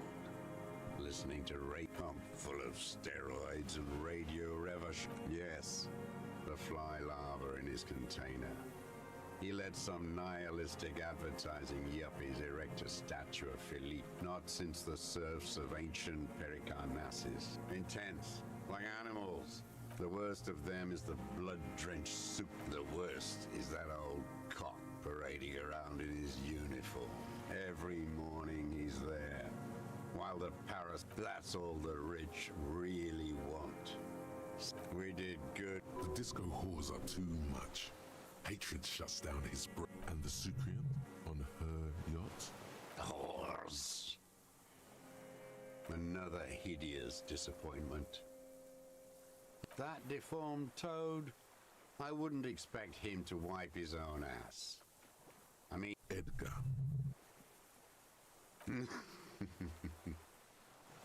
He talks a big game about uprising and social base. They must have sent the smart one to some university first against the wall with him. The Clares wouldn't miss a man hidden in their own backyard. Not all this time. Nothing happens in Martinez without them knowing. Of course. Maybe the Clears asked him to. I haven't approached anyone. I've hid. How did he know you were here? He didn't just stumble in like an oaf. He figured it out. Stepped right off the boat and walked down where you came. I was right about one of the 20 years ago. Neither. That's around the time the Clears came to power. Edgar did the talking. Paid his respects like I were a fossil in a uniform. Never trust a social democrat who quotes Marzoff. Oh, and charity too. Let me be here. The ZOC is an unlawful successor of the Commune of Revachol. You know why I killed that fucker Duat. As to Edgar, Again? What have you done for it? tried teaching him some Marzovian socioeconomics. They didn't stick. We parted ways. The connection comes to you like a splash of cold water. 20 years ago, you met Edgar. The Clares didn't run the Elysium. He acknowledges it. Here we go. That bourgeois cow, Tiffin Holly was her name. Licked the rich man's hand every time he came to and money. She liked that too.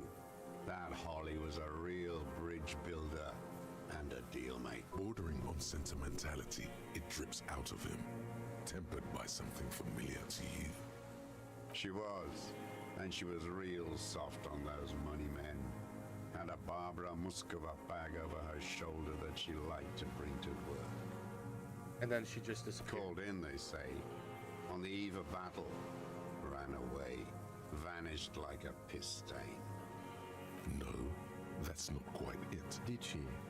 They say her daughter called in, not her personally. But that wasn't really her daughter, was it? No, I guess it was not. Edgar had someone make the call. Why is She that? couldn't make the call herself Here it is. The bend in the because she was dead. What? How come? Because the cow caught a bullet in her right lung. Fell into the canal, grasping her tit and drowned. Or bled. Hard to say. She was going home, waddling, dressed in yellow, drunk like she often was. The ruins are black around her, and she had a yellow leather bag under her arm. Heading home to Grand Couronne or Betancourt, someplace like that, where they build those new bâtiments for the people who flourish in the hell around her and the ruins. And you killed her? Someone did. Oh. Or maybe the cow just fell. The past is blurry. Another big spike of rage, different from the one he has for her. Nothing changed. Not in the material. Edgar didn't keep his part of the deal. If you were to testify to this, give the RCM something on Edgar, you could walk. We would strike everything you've done and process you as a POW. You Oh! were in a war. You were on assignment. We could even extradite you to the Samaran People's Republic. A degenerate worker state. Go shit. No, thank you. I'm Revacholian. My days are short. All you know is I saw it happen. And I liked it. I liked it a lot. The same old freezing hatred. All right. Well. A Sucrion, a blood women like her feed on the Man, life we're energy just of like young eating working all this class dialogue men, up like and crazy. they let her. I can't believe the inert lumpen out there. They just. If only he had the ammunition. Every fucking morning, the third royalist ghouls played like it. I remember him from Lanos.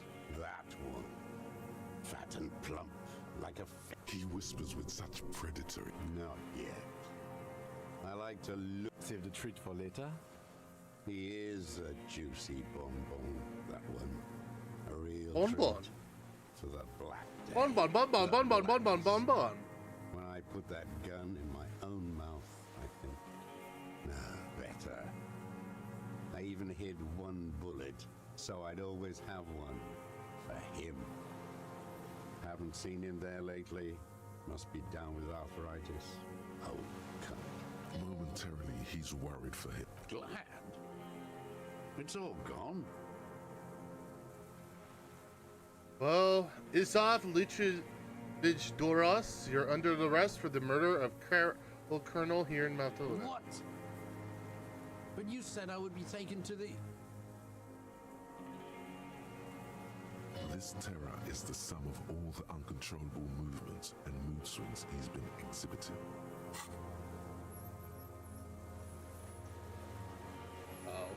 We can do later, I think. The wind picks up. The silence on the water is broken all around you. Your Wayfarer rights have been suspended. Information provided to the officers on the scene will be used against you by the prosecution. You will be given legal counsel within 1 week and must face court in 44 days. Do you understand? Do you understand? But... No, I don't want to. I have to stay here. He's sweating. Beads are forming on his forehead. Pupils are dilated too. Eyes. Your confirmation is not required, sir. Now on to the boat. Not really. We could escort him to the pier, then either one of us can take him inland while the other stays here. But then, who watches him while you're coming back here? you come back for me? How about I go and send a boat? What is this farce? Lillian. You could ask her, maybe. What was this one? Perception? Well... This is no harmless old man. This fucking world. No, listen. Listen now.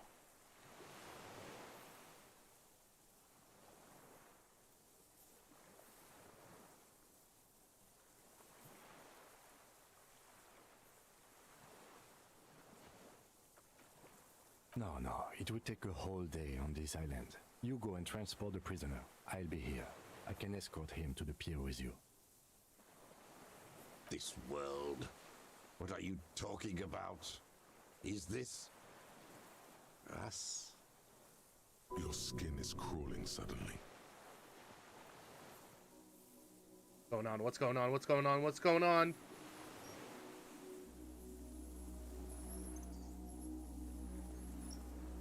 What's going on? Whoa! It's the fucking cryptid! It's the cryptid! It's the freaking cryptid! A delicate tangle of arms and legs unfolds from the reeds, limb by limb. Oh! We found the cryptid! Oh! Right arms in ghostly silence. What are you talking about? There's nothing there. The stick insect is over 3 meters tall. It looks straight at you with its tiny pinprick eyes and its grotesquely small head. You feel your legs shaking under you and your gun hand move to your holster to grab the gun. You feel the lieutenant's hand on your back, and then you hear, I can see it. He believes us! if he can see, then you're not insane. But that means it's really there, spinning slowly, in arms, long and slender. Oh my god, it's so beautiful. Be very, very careful.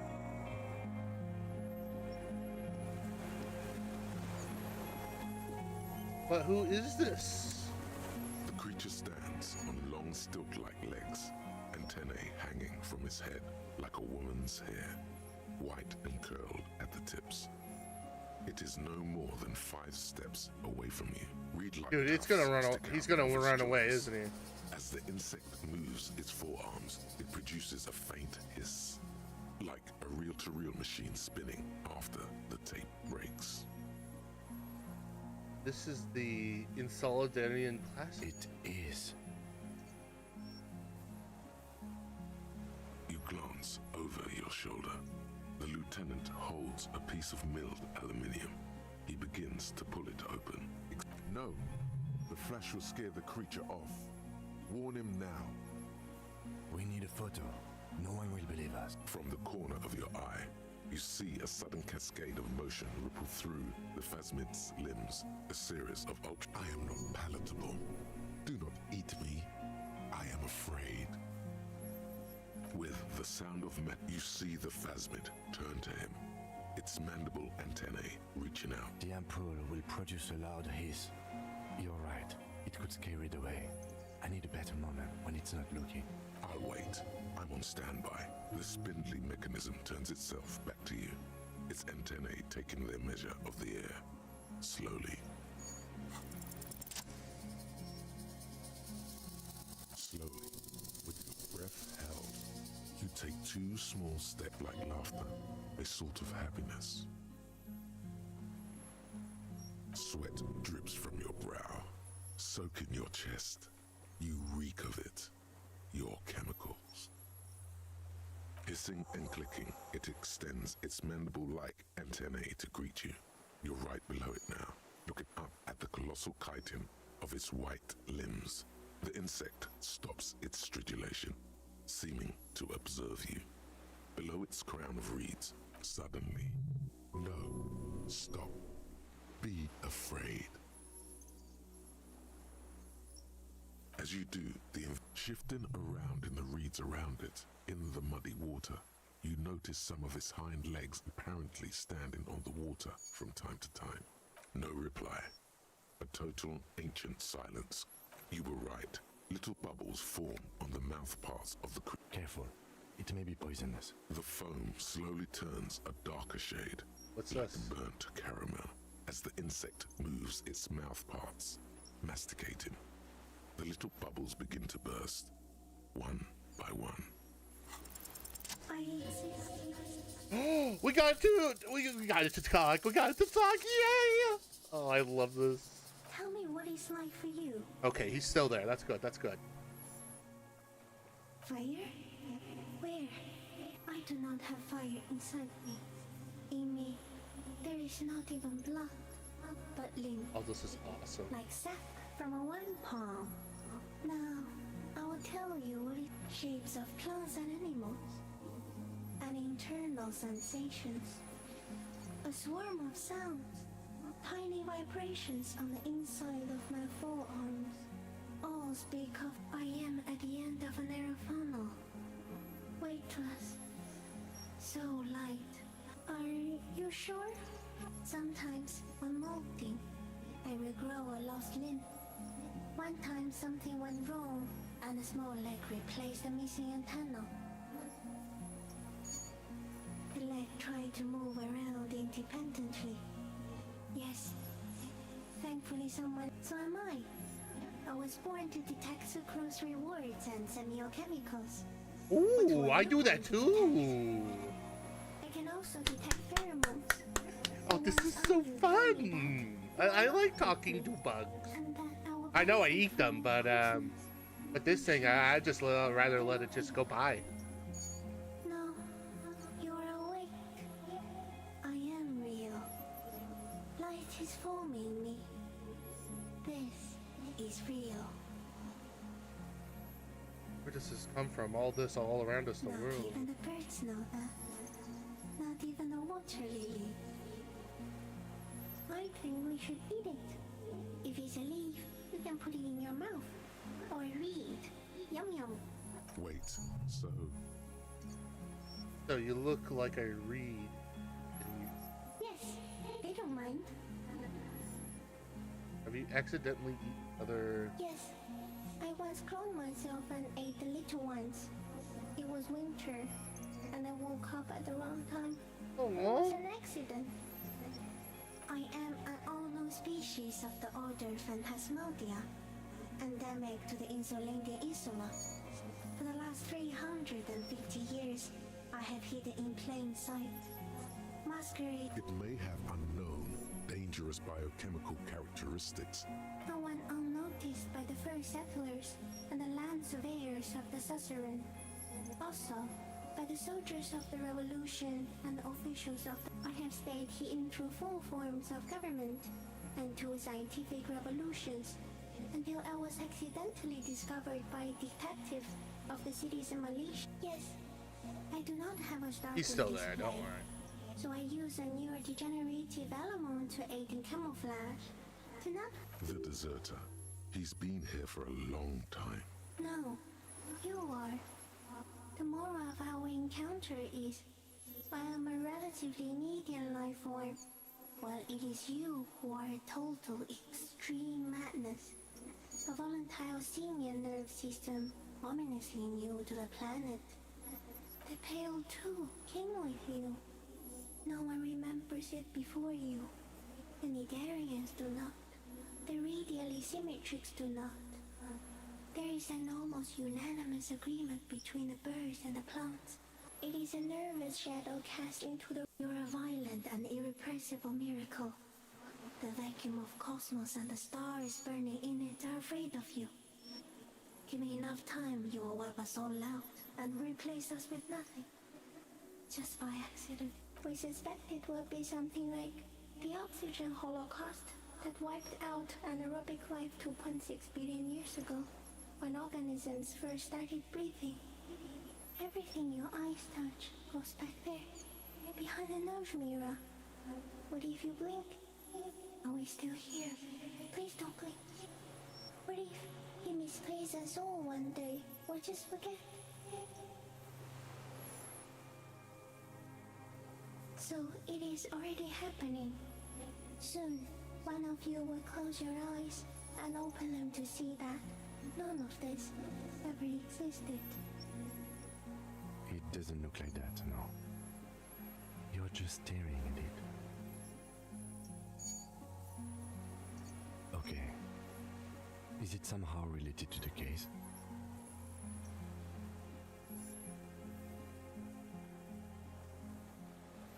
I think we should take the picture, and then you should back away from the... No, there is one more.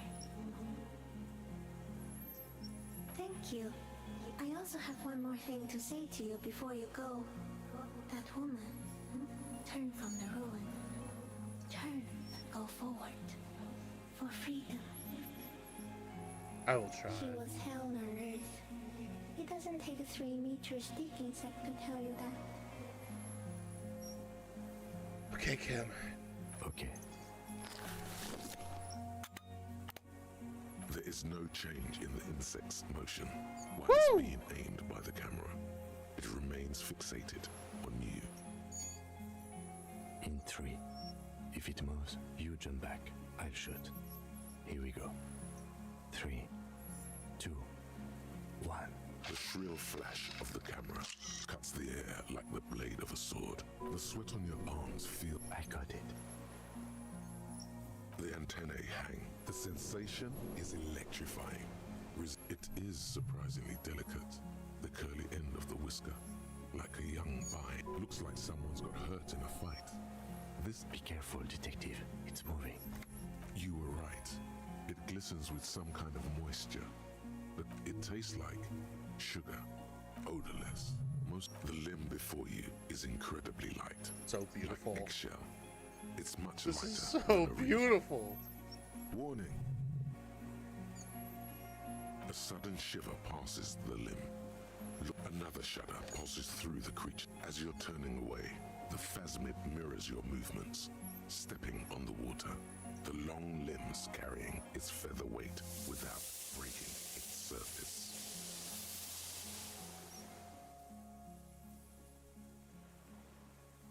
That was so fucking beautiful. Oh my god. That was beautiful. And just like that, That it's was gone. so beautiful. Skating away across the sea's calm mirror, like a skipping stone. Oh my god. That was so leaving beautiful. nothing but circles on the water. That was so fucking beautiful. And something under it. In the place it stood, bobbing there, among... It's gone.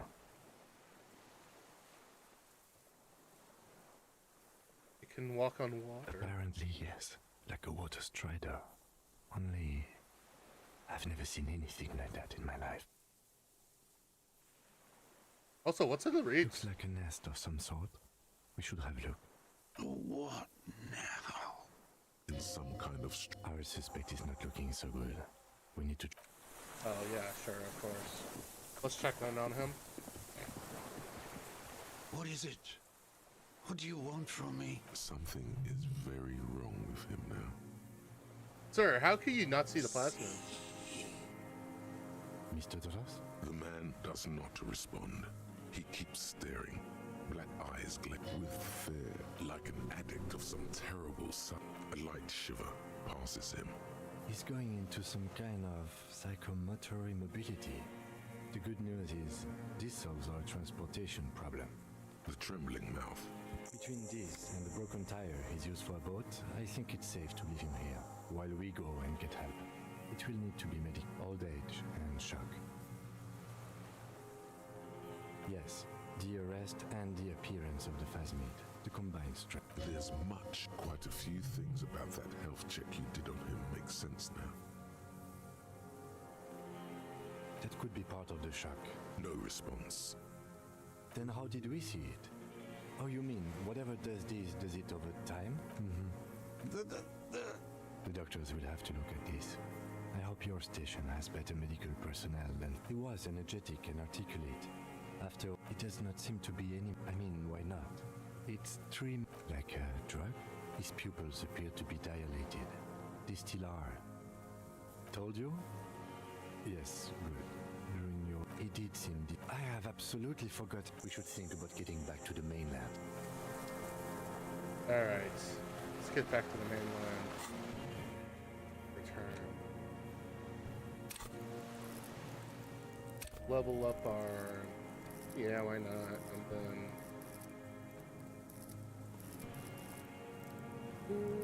let's do endurance. There we go. That cryptid encounter was so fucking beautiful. You don't do that in video games anymore. Have a beautiful encounter with an unknown creature. Like hell yeah, brother.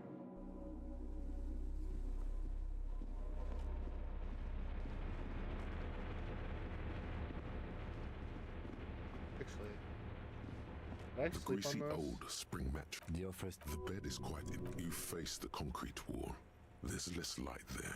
In the dark, you didn't realize it. The blanket feels. You feel yourself standing up in the darkness, right next to the mat. Sleeps. Sleep so that he can get some time.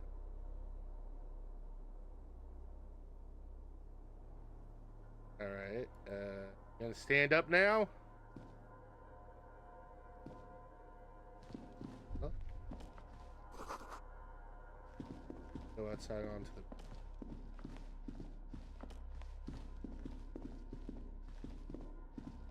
Let me want to go... Wait, let me see here.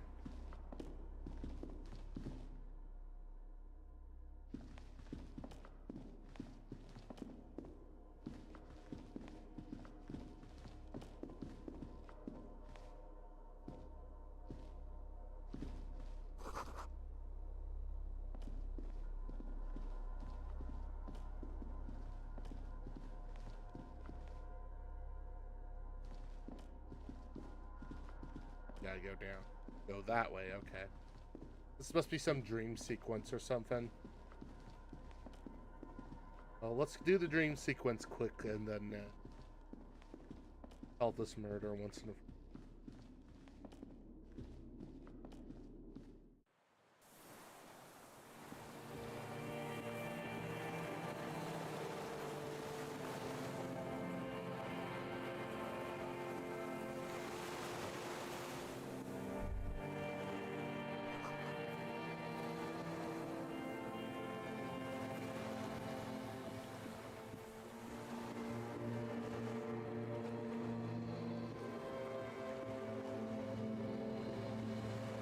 Down to the chain?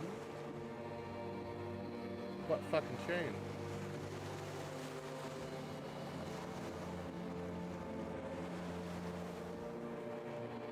Okay. I'm a demon.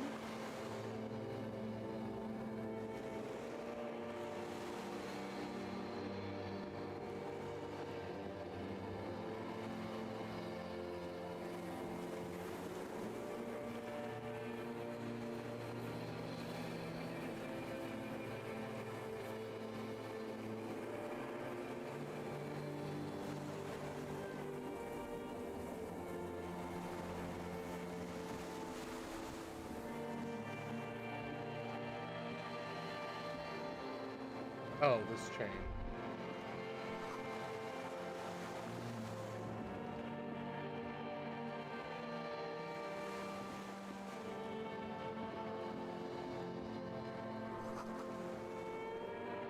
What price am I?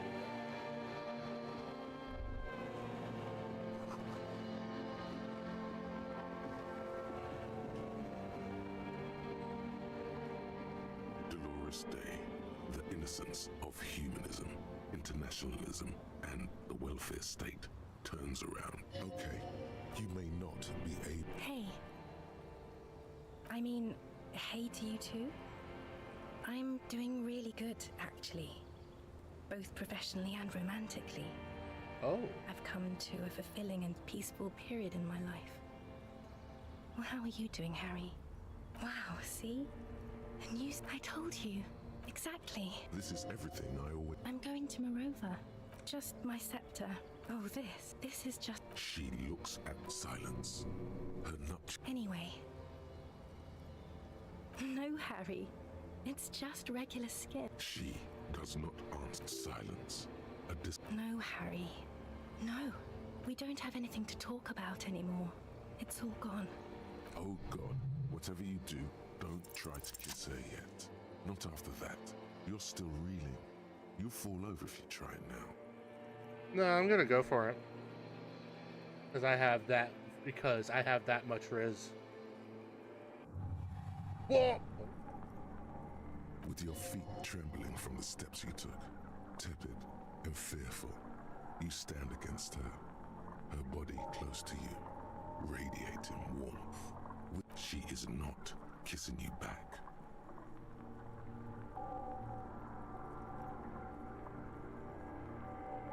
This was not about fate. Her chest, hidden, feels like a delicate wreath. Her hand, distrust. Nothing, just the moment is ending. She is going to move her face away from yours. Badge.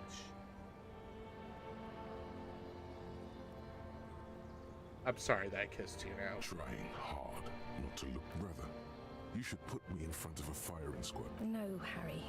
Not yet. There is one more thing you have to see. I'm pregnant. Of course not. I terminated yours. Don't you remember? Now, go ahead. No, this has to end. Do the law. I don't want it. That's not what She looks at the figurines. Yes, a form of communication. Yes, it was a good idea. I didn't ask for things. It's too late to give me anything. I would have liked the Headless Fallen Rider, but... No, don't say it. I have to, Harry. Really, I've already missed the 8:30. I'm gonna go now. No. Light. I have to wipe it all off me. That was someone else. I won't see you, but... Oh, Harry. Right here, tomorrow night. I'm suffocatingly beautiful. And oh yes, see you tomorrow.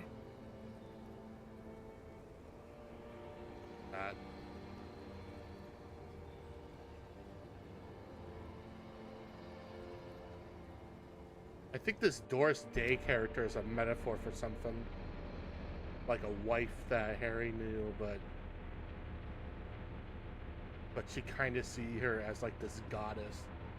I think that's how I can solve You're it. up quick. How was your sleep? We already solved the case. You thrashed around and you bolted up, half covered in blood from your wound. Are you okay? Okay. He's still worried. Alright, let's return back to the island then. Announce that we found the murderer.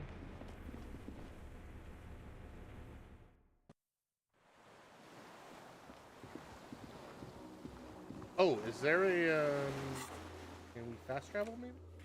No, we can't. Okay. Well, let's get back to the boat then, and... Ooh, that's the wrong one.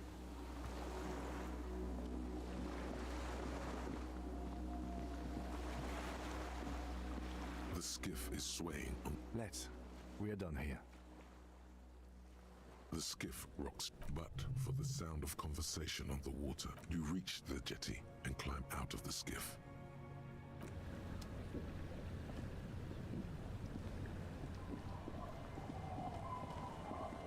To Doris.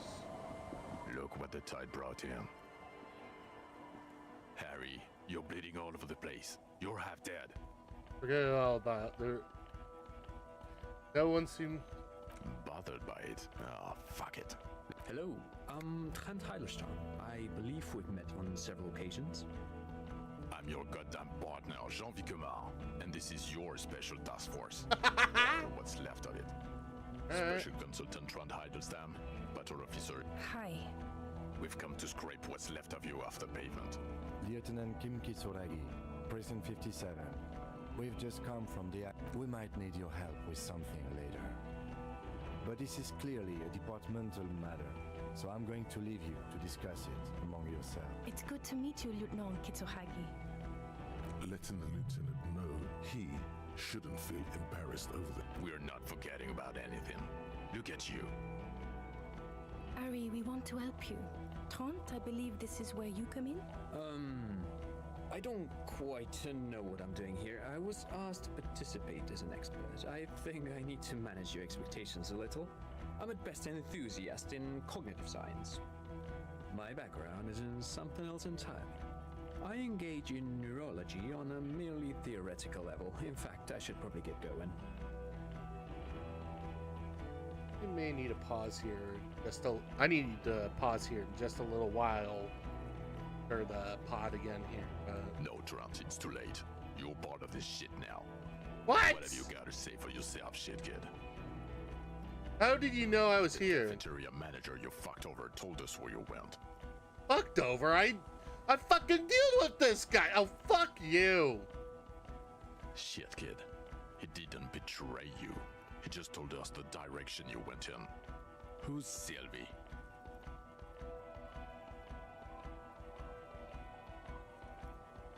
Sylvie's a girl I hooked up with at the garage. It better not be. Guilty as charged. I heard you'd lost your mind and your memory. And it was. Good work, Harry. You're insane, did you? Judging by the familiarity you feel toward him. Lieutenant, my name is not Horse-Faced Woman. It's Judith Minot. I was assigned to your unit 2 months. Okay. Because you're my commanding officer, I really want... That will never happen, Jude. He's the rudest man on earth. He's the reason why the rest of us have to take sensitivity training. And... Yes, I'm Trent Heilerstein. I never said I wasn't Trent Heilerstein. Mikhail? Mikhail's my son. Oh, yeah.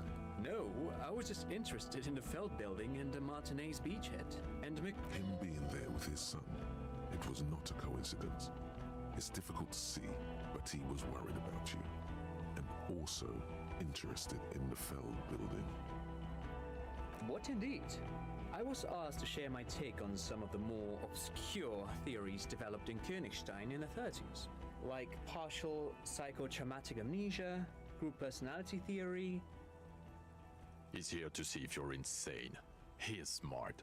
Let's move on. Duped? Hey, here's a brilliant idea. Don't be a morbid drunk and you won't be duped so easily. No. Everyone's... Yeah.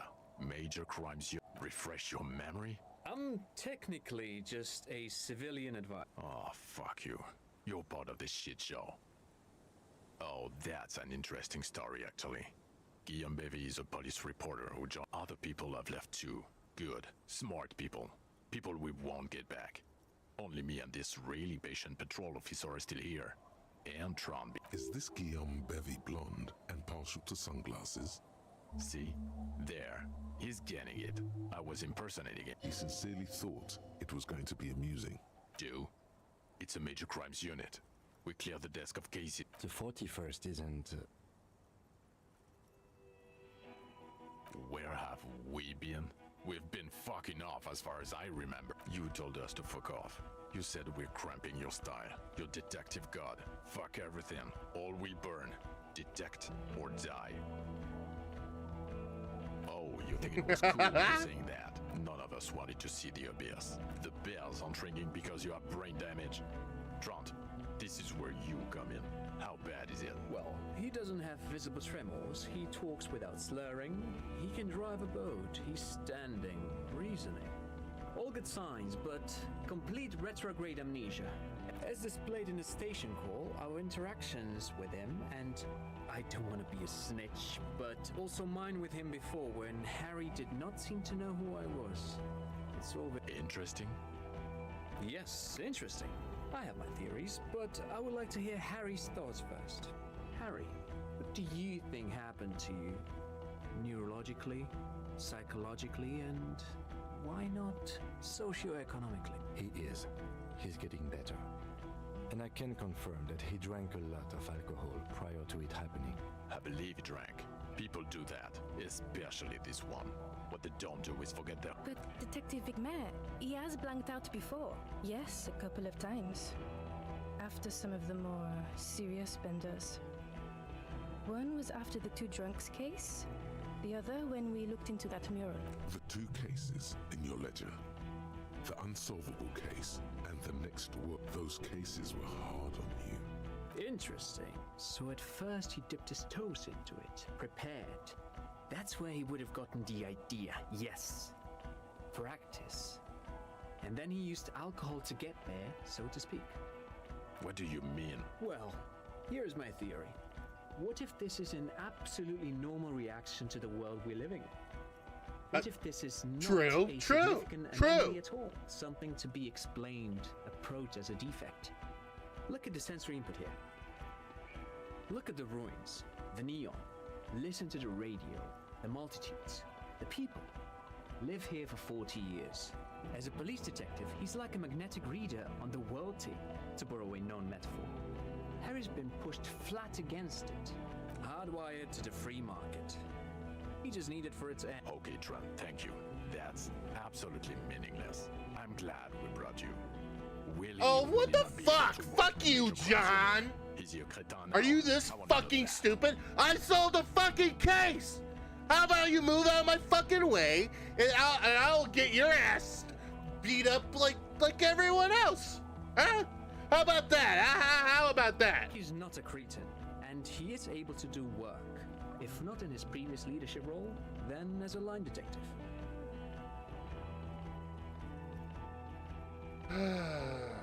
No, I'm too far down there. Fuck all of you. You know what? Yes!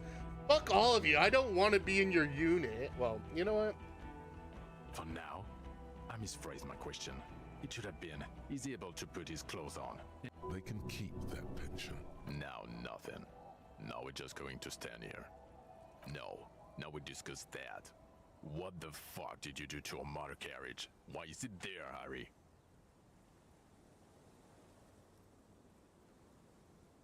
Owned by Jacob Big? Did say that.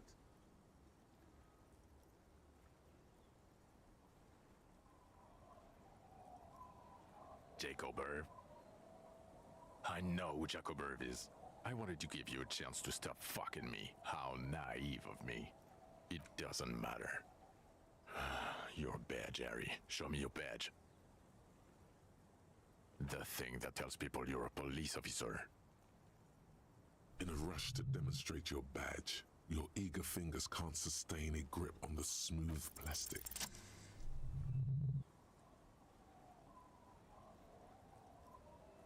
Not today, Badge. And your gun?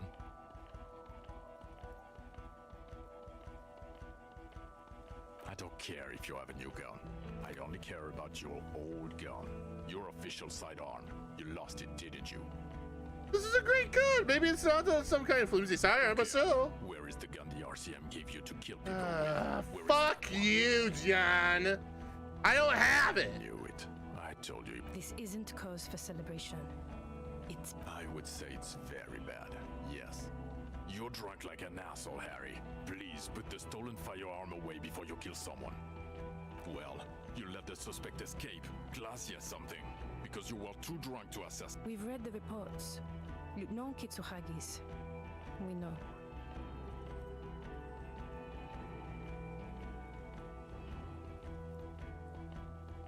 What?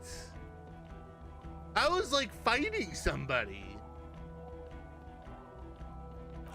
Well, if she was specially trained, or the fact that you're Everclear's little peon in compared to the 6 people who were gunned down, the streets are literally... He did everything he could. We did everything. He did so at considerable risk to his person. Remember, he was shot. We stopped an execution, not a negotiation. The loss of life was minimal compared to what it could have been. Thank you for the input, Lieutenant Kitsuragi.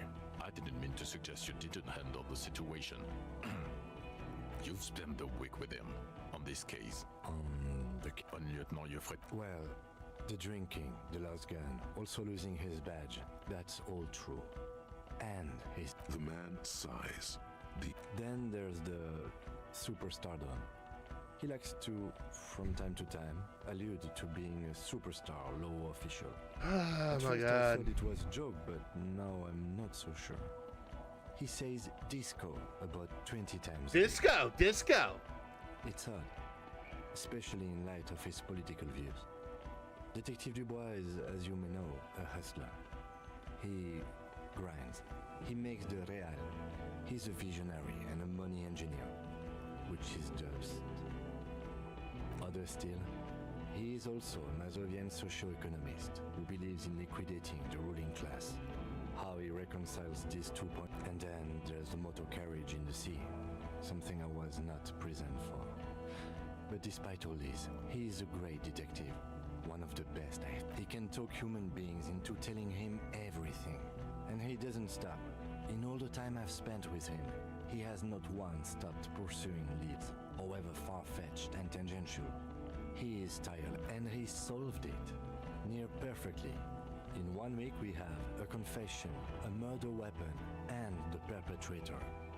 Locked on the island right now, he apprehended a revolutionary brigade who stayed hidden for 50 years, ever since the revolution. Thank you, Kim. Who's probably committed other murders over those years. Thank you, Kim. And he also discovered a new species. Yeah, I discovered a new species. A new species? A colossal stick insect. It was on the island, camouflaged as the reeds. It unfolded from the reeds. I think we may be dealing with the Insulindian phasm. He takes out the photo of the fat. You hear gasps beneath the howling of the wind. As you can see, it's about 3 meters tall. In fact, we think it may be the largest land invertebrate ever discovered. Boom shakalaka, motherfuckers! Fucking hell is that? Is this somehow connected to the case? Detective? Boom! Okay, can I get 5 big booms? Boom, boom, boom, boom, boom! Yes, but also... The old man was not aware of the phasmid's presence. Exhibiting a strange, atypical dementia, he fell into a stupor after its appearance. He became near catatonic. So it is connected. I must say, this is absolutely extraordinary. I don't even have words for it. Yes, it really does make it hard to fire the drunk. This is a very, very sad man who has just seen something that's made him forget his sadness. Okay. Also, I started a nightclub in the church. What was that? It sounded like you set up a nightclub in the church. Yeah. I remember. Kids were living in a tent on. It's not that okay. Get off this subject now. Female? You had to see it. Incredible. Were there... Not as far as I could see. There were. As in cloning itself? Interesting. Then it is especially... Looks like we saved our jobs, so that's huge. That's huge. There are species of bees that, under the influence of pheromones, take wasp blood. Nothing is off the table. But of course, Lieutenant. They're not going to go for this. Yes, but Incredible. This would really. Absolutely, this is great. This does not say vigilante murderers to me at all. This says science, news, human interest. You know, it's a really good thing you... Without it, You're doing good here. Perhaps only for a moment, but still. Lilianovich. A revolutionary matronym. The custom started in Grad, where they have patronyms. Krasovich, Lasovich. This man's mother was Lily. His Lilian's son, Lilianovich. The custom was... So, it is what a soldier of the ICM. thank you, Trant. Thank you for that piece of cultural theory. You said you have a motive? Of course, excuse me, I just... He wasn't quite sure about the straggler before he heard this detail. It must have convinced him. possibly induced. Also, we have a sniper's nest with full view. It's a clean win. Perfect folding mechanism. God damn it. It is bad. Even you can smell it.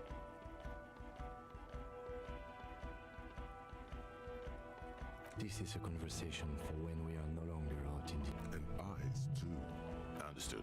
I would prefer not to partake in anything you... This has to be good stuff for him to... Yes. Fallen through a gap in a boardwalk. Drunk. The body was transported... You're not the only cop in the world, Harry.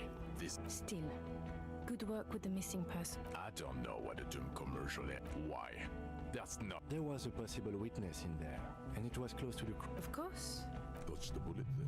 For a moment, it seemed like you were just wasting time. I don't want to, but you discovered a new species and solved the murder. So I have to. Jude. Honestly, anything that ends this trial is okay with me. Agreed. The public relations potential of this is too valuable to let... Okay. We have vehicles in the square, and the perpetrator needs to be taken into custody. Now you will finally get to know who you are.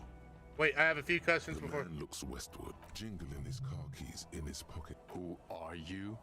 You're a gym teacher, Harry. Well, obviously you're not a gym teacher. Before you were a cop, you were a gym teacher in Coran. It's getting really cold outside. Should we maybe... Harry, it explains everything. The running around, the jumping, the bicep girth, your inexplicable facial hair, your love of retro-style dance music. Also, and this guy too. God, even this javelin throwing freak here. In your 20s or late 20s, you've really let yourself go since then. Yes, you taught gym in cool. Well, I believe that's the term. Taught gym at a high school. You were a high school. The smell of sweat. High school. His smirk suggests barely contained laughter. The regular. You found some chick. She inspired you to fight the... You, every morning. I knew it. I knew no normal human being can run like that. He's an honest-to-God gym teacher. It's not a mystery. Some chick fucked you over. Also, You really went with it too. Dora something. Dora England. Yeah, you... Not Dora Dubois. Something like that. Half us, no one is married anymore. This is... God, I don't know. Yeah, or 7. Incredibly bangable. She was extremely... Heartbreak, pain. Well, I've only seen a picture. Look, the sun is about to go down. I think she taught in the acad. My point is, you need to see a psychiatrist about this shit. Not us. That's not true. Thank you, Lieutenant. You're being... Get back to it. We left Torson and McLean to run the Sea Wing. It's not good. Okay. Jamrock... The press... Thank you. Who is Lena? Well, She and her husband, they should know as soon as possible. It would... Agreed. She is going to be up. Watch out, or she'll faint. Well, Detective, we just stopped a small-scale war. Something is happening to Revel. I don't know what yet. Distant traffic. Talk to Captain Price? I'd rather not work with... Flattered. I would have to tie things up in... And we also have... I do like the sound of that. Good. Fuck it, let's go. Trump. Under the afternoon sky, you close your eyes and hear the dogs bark. A lone woman sits by a factory window, dreaming of meteorite strikes. On Rue de Saint-Jérôme, a square bullet slides into a square-shaped chamber. In Old South, a man without eyelids smiles. Spring has come. Torson? Yes. McLean? Yes. Really? Nick Gottlieb looks up from the list. Wonderful. Then can we please just go back to Jam? Alright. Did it.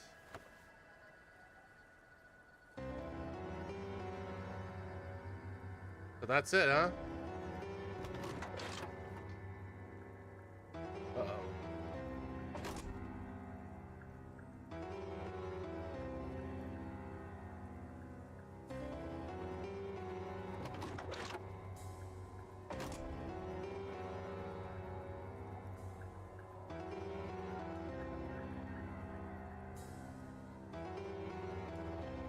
Wow, I didn't expect to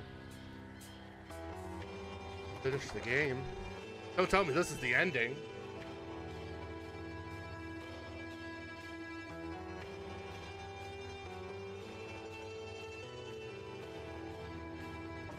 Oh my god, we did it! Alright. Well, we did it. That game was fucking great. That was great. That was great. Is there a skip button? No? No.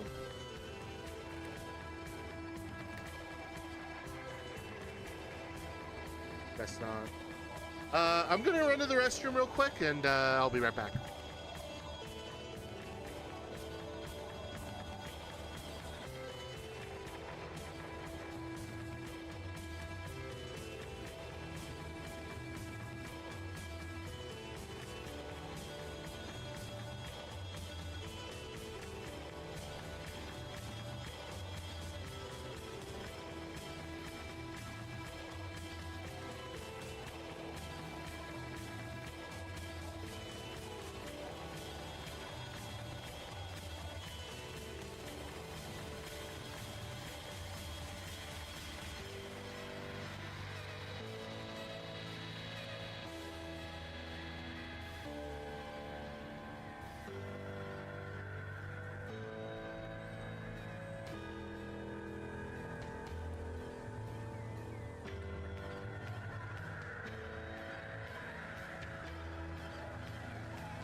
wow.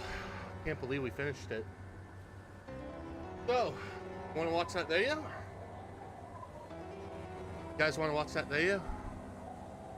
Whew, I had to run back downstairs to restir the buffalo dish that we're making.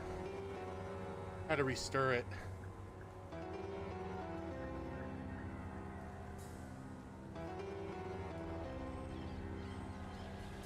No way I can skip this, maybe? Guess not. This sucks.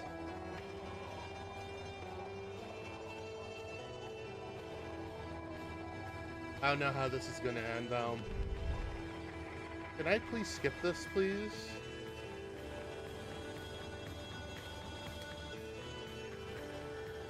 Trying to see if there's a skip button, maybe? Or if, I like how they don't have the skips here.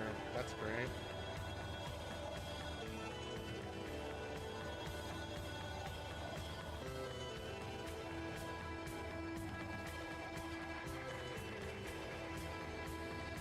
I'm gonna shave my goddamn feathers off again.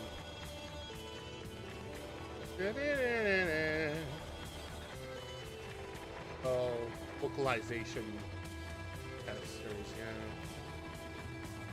yeah. Alright, come on.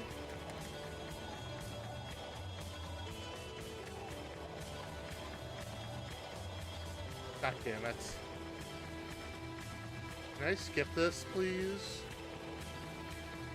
You know, for something that's supposed to be a final cut, I thought there would be maybe a skip credits here. But doesn't look like it.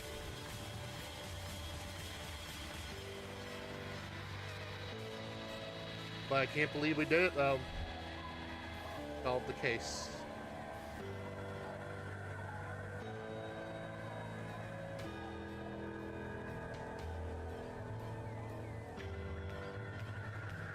Looks like it's moving on to the languages. That's fine. Alright. I think we're gonna... I think we'll watch the video after this. The only issue is it's like 2 hours and 40 minutes, so... So this stream might end up being like 5 hours long because because of the story. Well, I'll give you kind of the gist of it, maybe.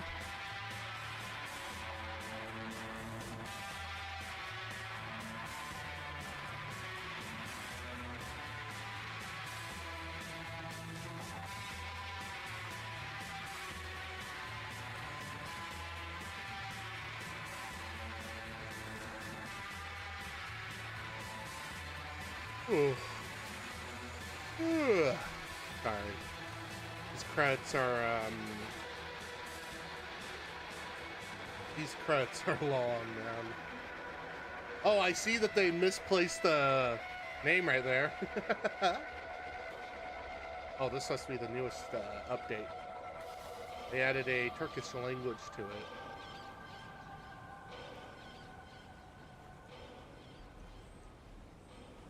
Hopefully this is the last one.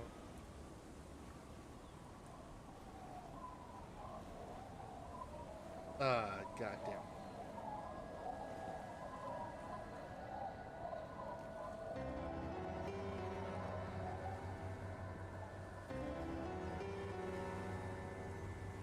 Oh my god.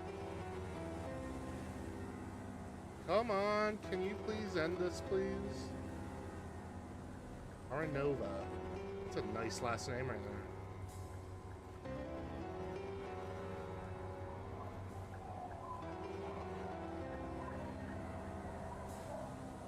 So yeah, next week for Thursday, we're going to be doing, I think we're going to be doing Doom Eternal then.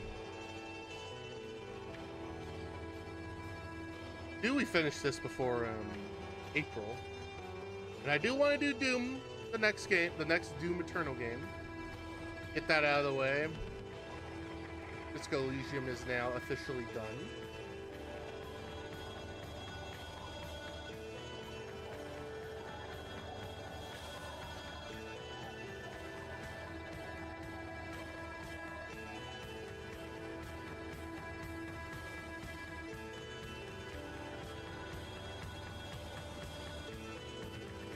Can I skip now?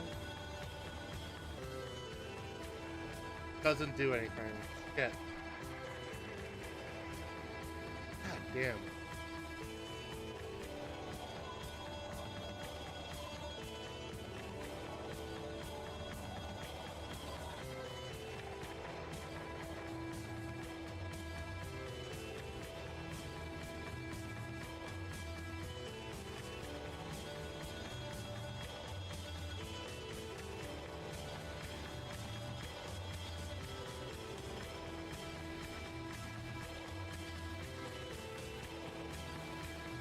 Looks like we're getting down to the...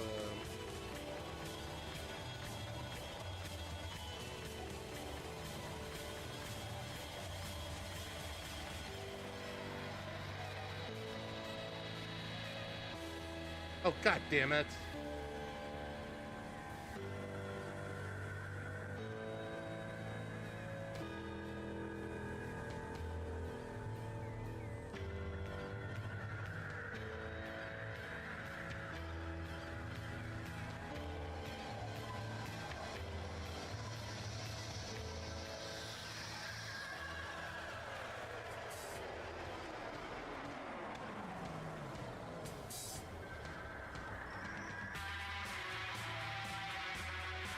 Oh, here.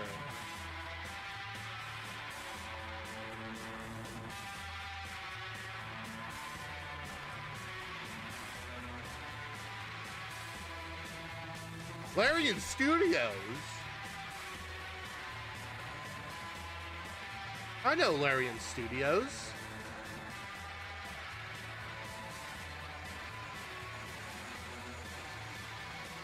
Alright, this looks like the last of it. About fucking time, holy shit.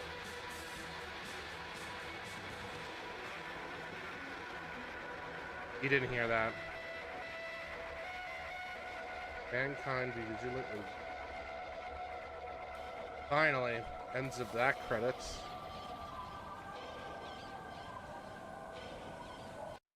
Alright, there we go. Alright. So. Quit. And, 237 in. The only issue, I think, if I do want to do it, is, oh wow, I think I basically did 5 achievements. But I would recommend this game. Also, I'm gonna...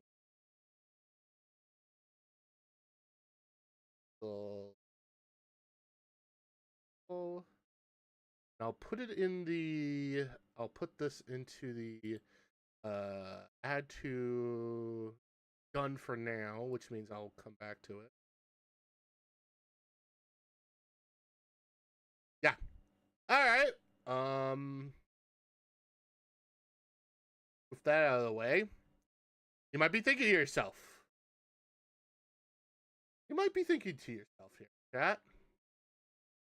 Here we go. It. Roll it back. Do this. Also, I do need to add in the... Also, I gotta change the category too. Seconds.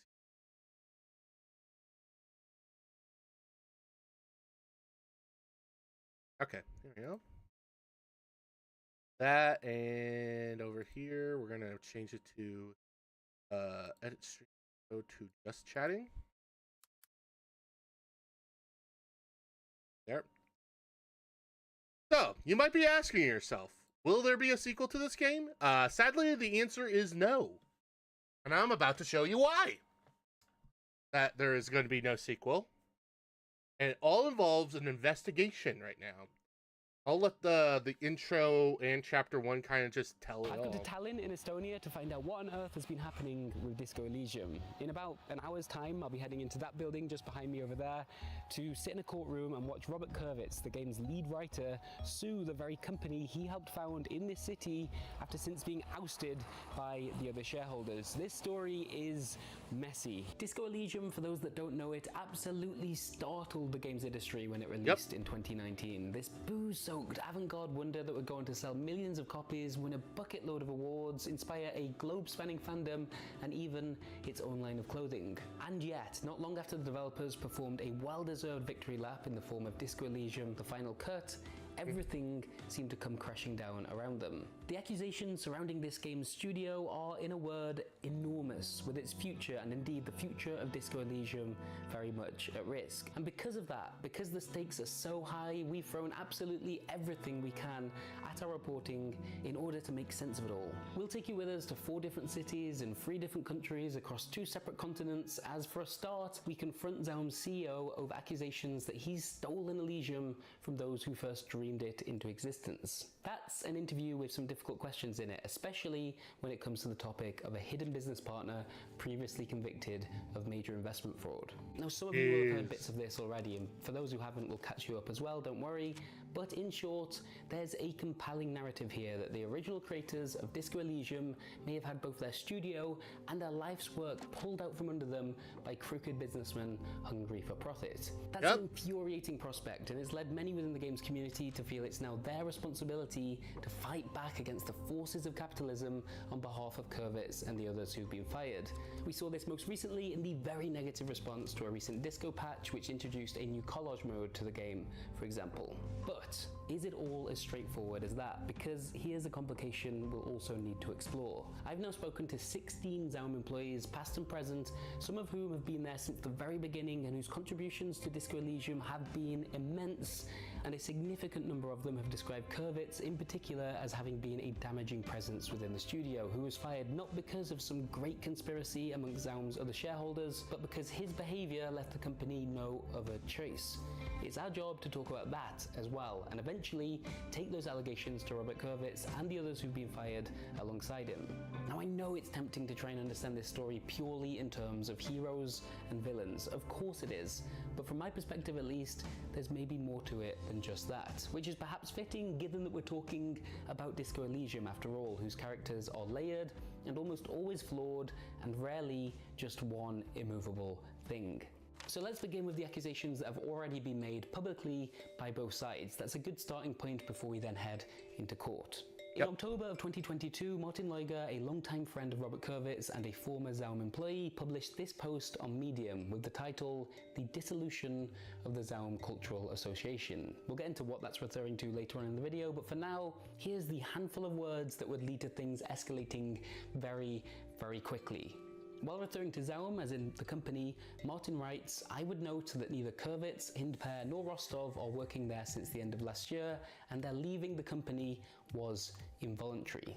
That's referring to Robert Kurvitz, the lead writer and lead designer for Disco Elysium and a shareholder in Zaum, Alexander Rostov, the game's art director and again, one of the company's shareholders, and Halin Hindper, who was not a shareholder but was a writer on Disco Elysium and then became lead writer on an expanded version of the game called Disco Elysium: The Final Cut. These 3 leaving Zaum came as a huge shock to Disco fans who'd assumed they were busy working away on the game's sequel. But that word, involuntary, it suggested even bigger problems. Had the 3 of them been fired? Confirmation eventually came via... Involuntary is like they didn't volunteer to leave. They left on a different accord. Kurvitz and Rostov, who released a joint statement claiming that Zaum's CEO, Ilmar Kompus, had illegally snatched control of the company by using Zaum's own money, somehow to buy out another shareholder unbeknownst to them. He may well end up in prison for doing so, they point out. Here's a direct quote from their post. "Our firing came weeks after we started asking for documents and financial data, which is still being kept from us." Zaum released its own official statement to the press, accusing Kurvitz and Rostov of lying about what happened and listing its own reasons for their firings. This included claims that the 3 former employees had stopped working for nearly 2 years while still taking their salary, had created a toxic work environment at the studio, had verbally abused other colleagues, and engaged in gender discrimination. And finally, that they'd attempted to, and I quote, "illegally sell to other gaming companies Zaum's intellectual property." Wow. So yes, some huge, huge allegations have been made by both sides, with the rest of Zaum and Disco Elysium caught somewhere in the middle. There is so much more to it than just that, but for now, let's see what happens in the hearing. Now, this wasn't the case that would decide Zaum's future once and for all. I think we could still be a long way away from that, frankly. Instead, Kurvitz, or more precisely his lawyers, he didn't attend the hearing himself, were requesting access to various company documents they feel he's entitled to. It was then up to the judge to decide whether or not he was making a reasonable request and whether Zaum would need to hand those documents over to him. Okay, so that made for an interesting day at court. On one side, you had Robert Kurvitz's legal team, who looked pricey, by the way. They gave off what I would describe as expensive energy. They made the case that Kurvitz, although no longer employed by Zaum, remains a minor shareholder and so deserves access to certain financial documentation that may prove that the current CEO, Ilmar Kompas, has acted unlawfully. That sounds like a rather simple request, right? Wrong. You see, the lawyer representing Zaum argued that actually the list of documents being requested by Kurvitz here far outreached just financial records. In fact, he informed the judge that Kurvitz, along with Alexander Rostov, had recently set up a new company called Red Info Box Limited and had used that company to trademark the name Corinthians for use as a future video games project. More than this, he suggested that the pair had already received funding from an investment partner, and actually the documents being requested in this hearing could be used to give Corinthians an unfair advantage when competing with Zaum's own titles, including Disco Elysium. And so the discussion within the court shifted from should Robert Kurvitz be allowed to access this financial information to is Red Info Box Limited actually a future competitor of Zaum? The judge ruled that essentially neither side were ready to make the argument today, and so instead rescheduled another hearing for September unless some kind of compromise can be reached by both parties before then. The future of Disco Elysium, it seems, may well be in legal limbo for a long time to come. The thing is, this battle isn't only being fought in the courts. There's another extremely important war being waged by both sides, and that's all about public opinion. As you can see from the claims that have already been made to the media so far, Team Kurvitz and Team Zaum haven't exactly held back when it comes to releasing explosive public statements about one another. But who's telling the truth? That's the real question at the heart of this whole mess, really, isn't it? And it's one we're going to try to answer. I've spent weeks now combing through court documents, speaking to a whole range of people who've worked at Zaum over the years, and using this trip to Estonia to talk to folks who understand the history of some of the main characters in this story. And as I stand here, some amount of weeks before the video you're now watching has been published, we've had it confirmed that Robert, Alexander, and Helen have all agreed to be interviewed by People Make Games in order to tell their side of the story in full. More than that, Ilmar Kompas, the CEO of Zaum, has agreed to do exactly the same thing. And so one way or another, we are going to have the opportunity to challenge the allegations being made by both sides head on. But before I'm ready to do that, there is just so much to understand and unpack. And I'm going to take you on that journey with me. A journey that for now means I need to get back to the United Kingdom.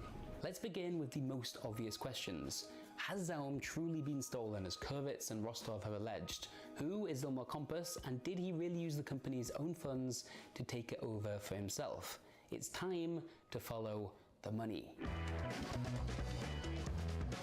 Follow the money, follow the money, follow the money, follow the money, follow the money!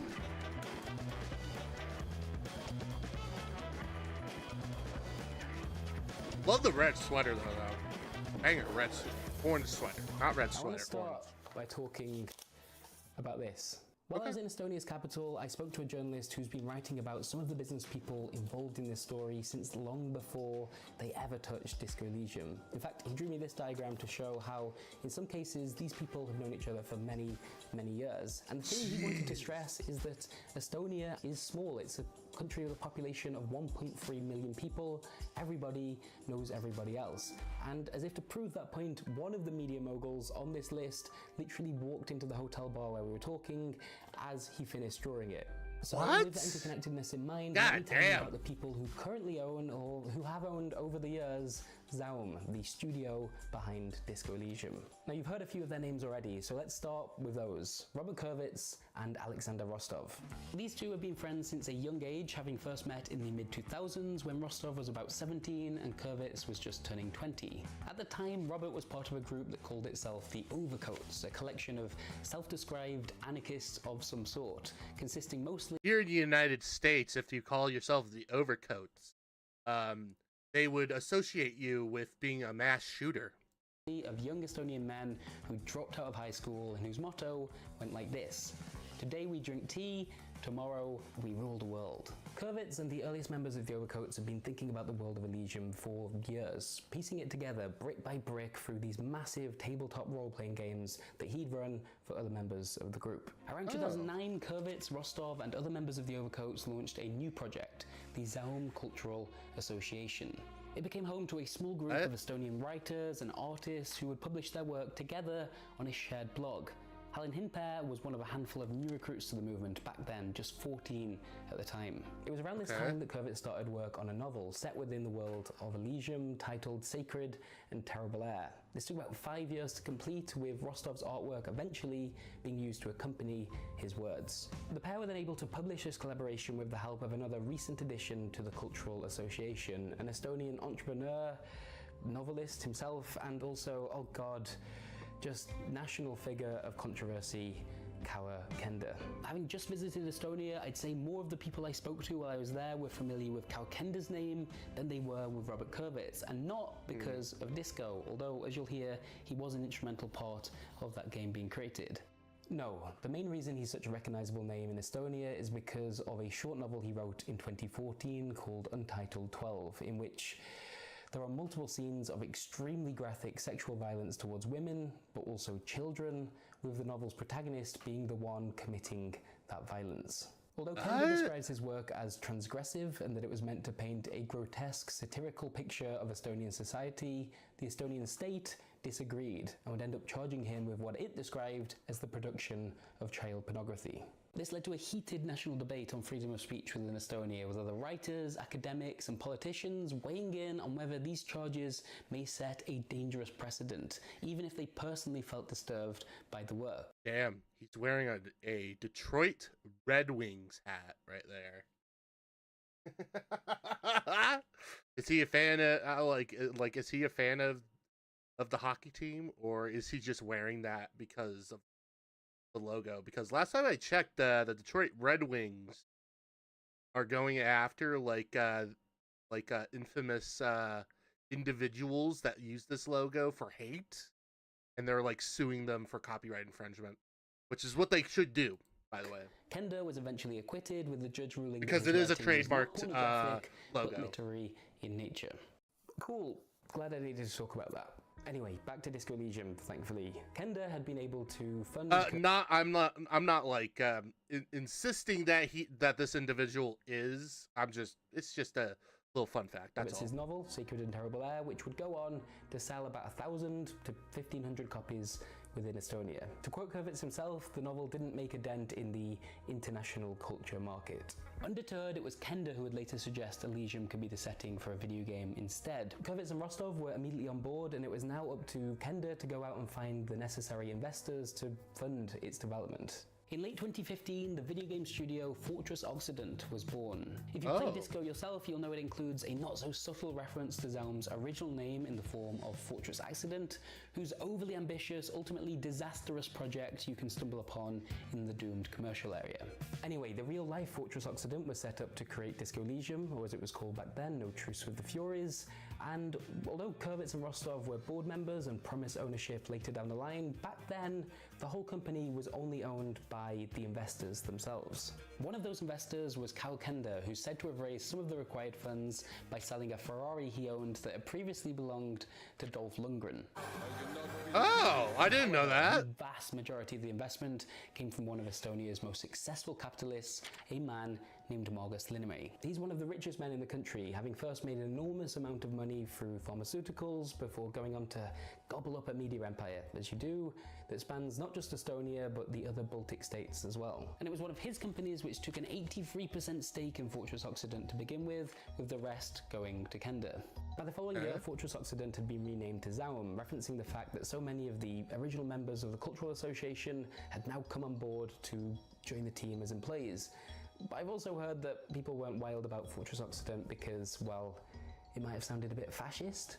Either way, alongside this name change, Kaur Kender's 72% stake was also sold to a new investor, Ilmar Compass. Ilmar has an interesting history. Through his venture capital firm, Kohar Capital, he's invested in all sorts of Estonian businesses over the years, including this shopping centre that I visited on my last day in Tallinn.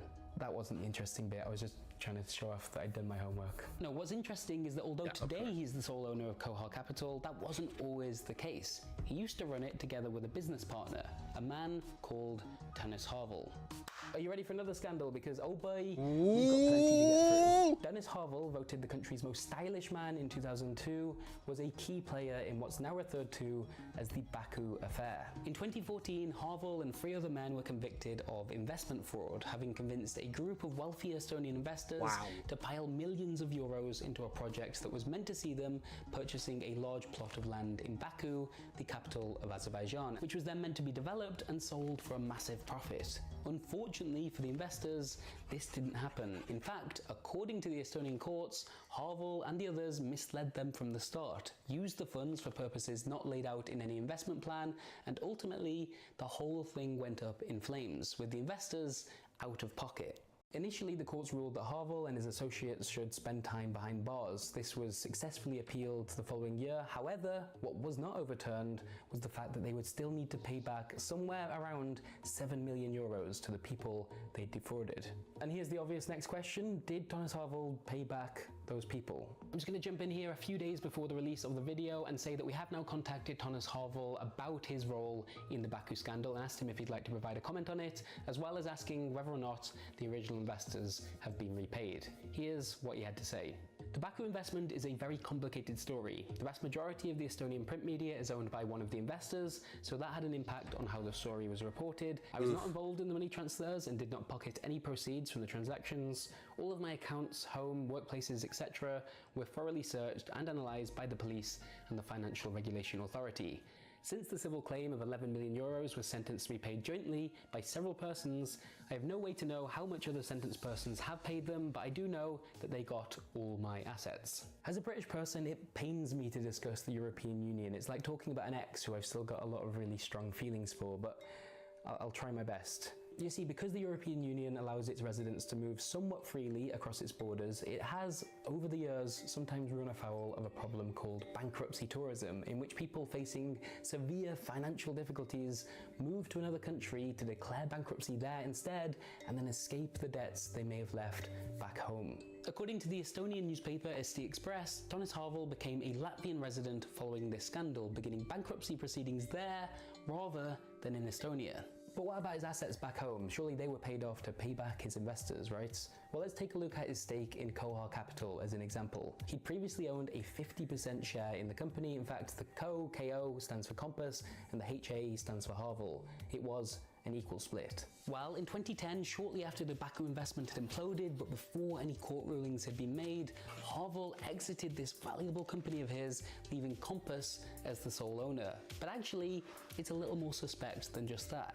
We will get back to Disco Elysium in like just a moment, but stick with me, it's important. Yes. You see, Harvel had owned his stake in Kohar Capital through another company called Grupivara, and here's a quote again from the Estonian press about what happened to that company around this time period. This is what ASCII Express wrote at the time. Recently, Harvel disposed of his shareholding in the Grupivara firm in a particularly outstanding manner. At first, the share capital was reduced to 0, and then it was increased so that there was practically nothing left for Harvel. The new owner of the company is Kauakenda. If that's true, it means someone trying to get Harvel to pay up on behalf of those investors who are still owed millions of euros, well, they would have had, let's say, their work cut out for them. Again, here's what Harvel had to say about that. After the court case, I was living in Latvia for the time, partly because my life in Estonia was unbearable and it was constantly attacked in pages of newspapers and through that, in any public space. Bankruptcy tourism would only have substance if the other jurisdiction would give better treatment. All of my assets were confiscated before the bankruptcy, and Latvian bankruptcy did not give any financial benefit. Okay, so Ilmar Compass and Kauakenda have done business with this man in the past. But it is in the past, right? Why am I raking this all up again right now?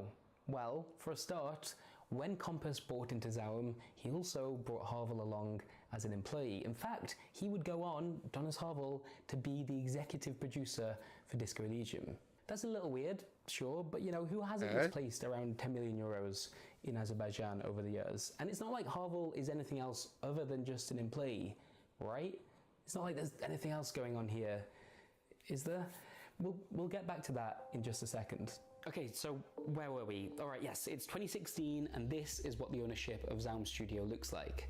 This split actually changes a little over the course of Disco's development, as Margus Linname's company is required to cough up more and more money to keep what is becoming a very challenging development going. Many, if not most, of the people involved in creating Disco Elysium had never made a video game before, it's worth saying. There were delays. In exchange for this additional funding, Linname's stake in the company was growing bit by bit over the years as we approach the release of Disco Elysium, but there was an agreement in place that upon the game's release, if it did well enough, the company would buy back a big chunk of its shares and then redistribute them amongst the others involved.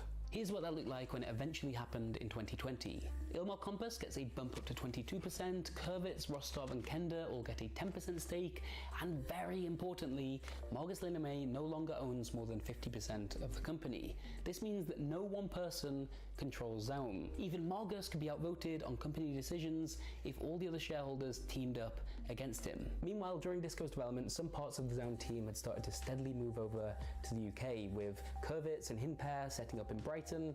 Eventually Rostov would join them there, and Kalkender would go on to create a London office. This was part of a bigger move by the company to rebuild itself over here, giving access to a larger pool of game developers, easier communication with major game publishers based in the UK, and finally, it was also decided that the intellectual property rights for Disco Elysium should now be held by a UK company as well. To quote Kalkender, at least, the UK was globally a far better recognised jurisdiction than Estonia. A new British company, Zaum UK Limited, was set up to house the IP rights to Disco Elysium. It sucks when you're like a game developer, but it's not in like a powerhouse country like, you know, the UK, the UK, United States, Canada, it's hard. So I kind of see why that they would like end up like moving over there. Also France. So yeah, I kind of understand why they kind of had to move Zaum all the way to the UK, because they need to get like more talented developers to come in and help them with their game. And here's where things get a little eyebrow raising. Kervitz, Rostov, Kender, and later Ilmar all own 20%. And then the final 20% belongs to another UK company called Yes Sir No Sir Limited, which is owned by a woman called Anu Raymond. Okay, so who's Anna Raymond, you may be asking? Well, we can find out, because if we take a look at the name of her company, it contains something of a clue. Yes Sir No Sir also happens to be the name of a competition sailboat that looks like this and requires a team of 5 people to sail. Here is that team of 5, and as you can see, there's Thomas Harvel, and that is Anu Raymond. These two aren't only sailing buddies, it turns out, they've also been in a romantic relationship. In fact, a statement later made in a court hearing by Kalkender claimed that Anu Raymond had been receiving funds in the tens of thousands of euros every month through another company of hers in Estonia called Studio 38. If we take a look at the Estonian... Okay, I'm gonna be right back. I gotta stir the pot of the buffalo stew again, so be right back.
The buffalo stew is looking great, by the way.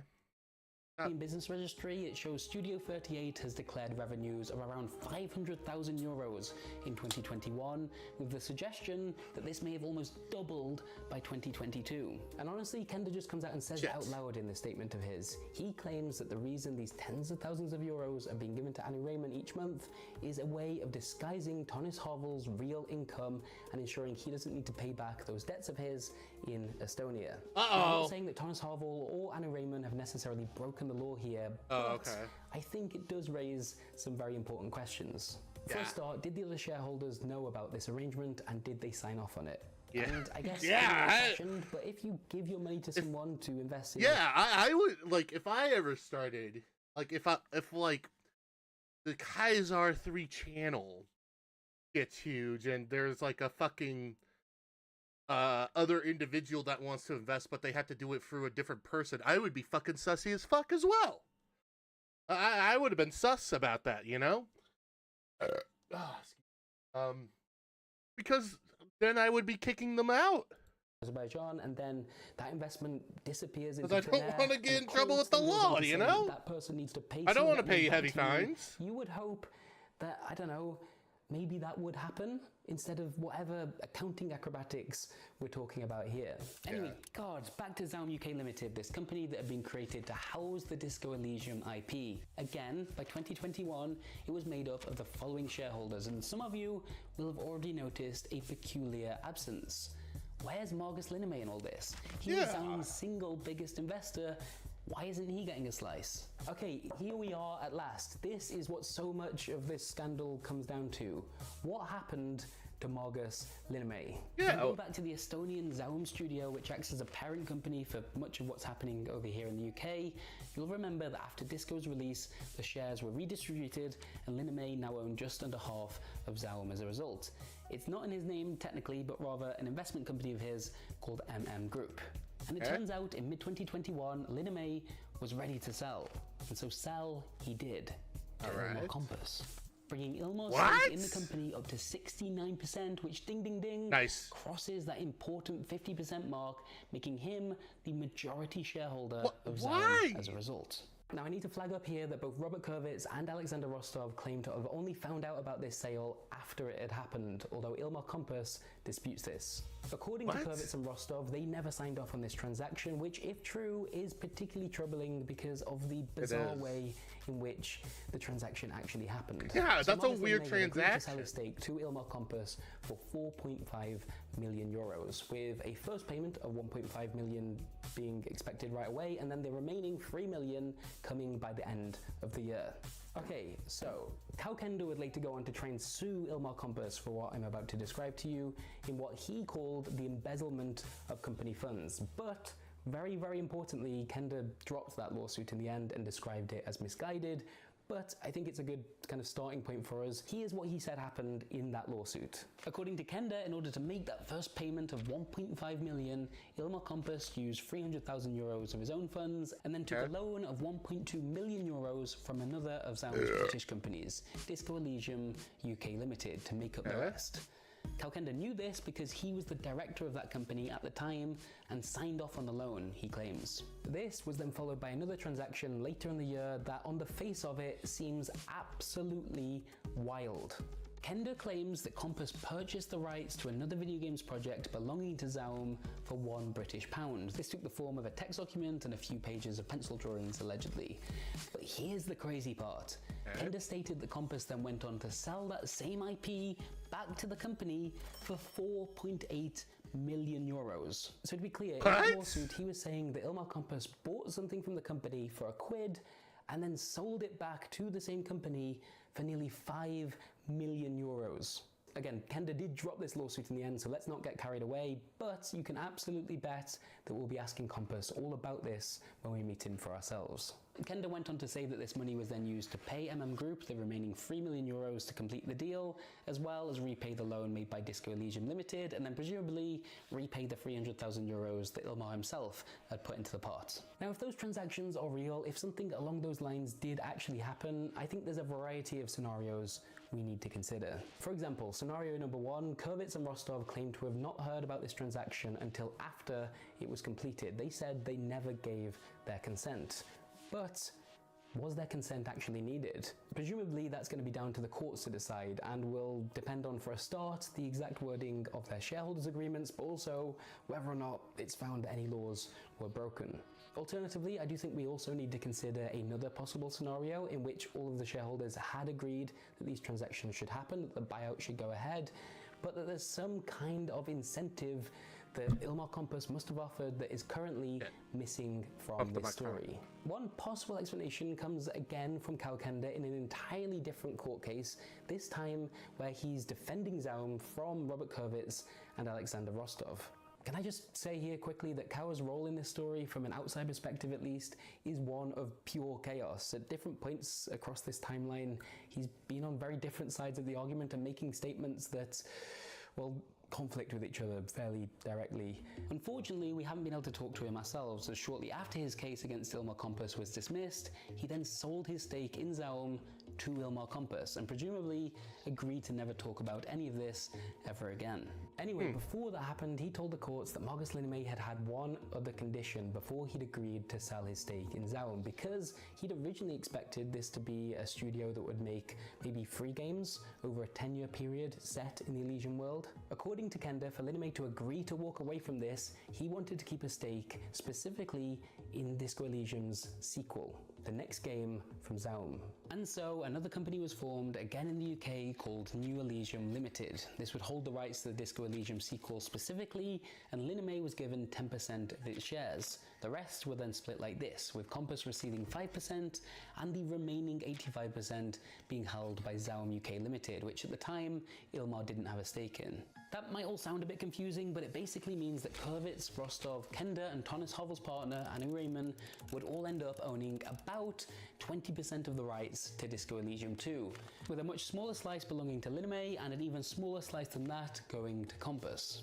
And so, the closest I've come to seeing a potential deal that could have happened here is this, and to be clear, I'm speculating. There's perhaps a world in which Ilmar Compass was able to convince the other shareholders to let him take this money out of the company in order to buy out Margus Linnaeus on the condition that he would pay back some or all of this money at a later date, and that the future profits that those other shareholders would receive from the next game, from Disco Elysium 2, would be considerably higher than their stake that they currently had in the company. So was that the deal? Is Ilmar Compass just now being turned on because things have turned sour between him and the other shareholders? The thing is, right, if that is the truth, then surely the paperwork exists to prove it. And if that paperwork does exist, then I just don't understand how it ended up in this situation with Kurvitz and Rostov making such explosive claims about Ilmar Compass. Claims that would fall apart, you'd imagine, if that paperwork is sitting in a lawyer's office somewhere ready to be presented in court. Perhaps that's what all of this will come down to in the end. If those transactions happened, what kind of paperwork exists? Who knew about it, and when, and who agreed for all of this to actually happen? On that note, we've already mentioned Kalkender's various unpredictable movements for both the British and Estonian courts, but to summarise, here's how this all came to a head in the end in late 2022. This was more than a year after Kurvitz, Rostov and Hinper had all been fired, and Kalkender took Ilmar Compass and Thomas Havel to court in Estonia, claiming they'd embezzled €4.8 million from Zaum and that he deserved compensation for this. It's worth knowing that this followed Kender having been put on a leave of absence from the studio for medical reasons, and I've been told by multiple Zaum employees that this decision and what built up to it led to a huge breakdown in the relationship between Kender and the other executives. Anyway, Kawa eventually dropped his case, stating, "After leaving my full-time role, I filed a lawsuit which I realised, after seeing the facts, was misguided." Although as a parting gift, he also told the press that it was only after he filed this lawsuit that Ilmar Compass had then repaid Zaum a sum of €4.8 million. Kender, at least publicly, appeared to be satisfied by this outcome, which would suggest that This bizarre transaction involving the IP being bought for £1 and then sold for 4.8 million euros was what, in his eyes? Something akin to a loan, maybe? Kurvitz and Rostov certainly don't describe it in those terms. The pair released a statement following this news in which they said, paying back stolen money, however, does not undo the crime. Here, it does not undo the majority that Compass and Harvel have illegally gained in Zaum. And more recently, it's important to note that Kalkender has sold his shares in the company to who? To Ilmar Compass, and walked away from the studio altogether. This whole thing is a complete mess, and honestly, I don't know which parts of this story to trust, other than the fact that some version of these transactions do appear to have taken place. But who knew about them at the time, and who's lying now? That's less clear to me. Which means I think it's finally time we put these questions and more to the person alleged to have benefited from all of this the most. The current CEO and majority shareholder of Zaum, Ilmar Compass. Yeah, so that is the gist of this whole lawsuit. Actually, I should reach. But yeah, that's the gist of it. So, ongoing.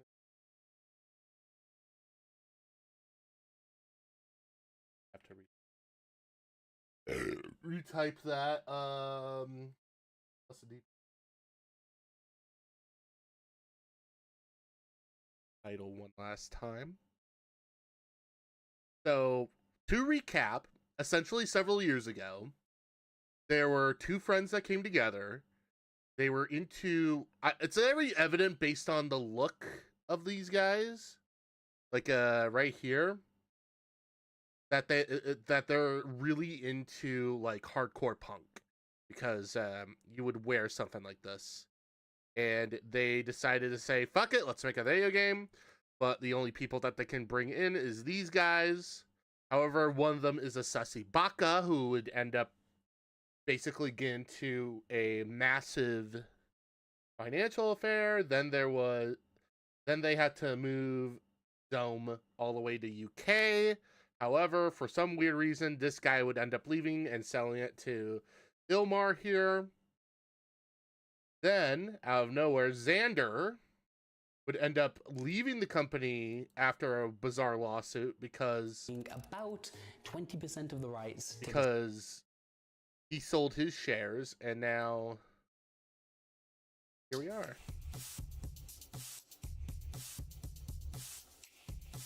Ilmar Compass actually contacted People Make Games himself, having heard that we'd been speaking to his employees about this story and that we'd planned to attend one of the court hearings in Estonia. He told us that he'd let his staff know that they had the studio's full permission to talk with us if they felt comfortable, and then offered to be interviewed himself.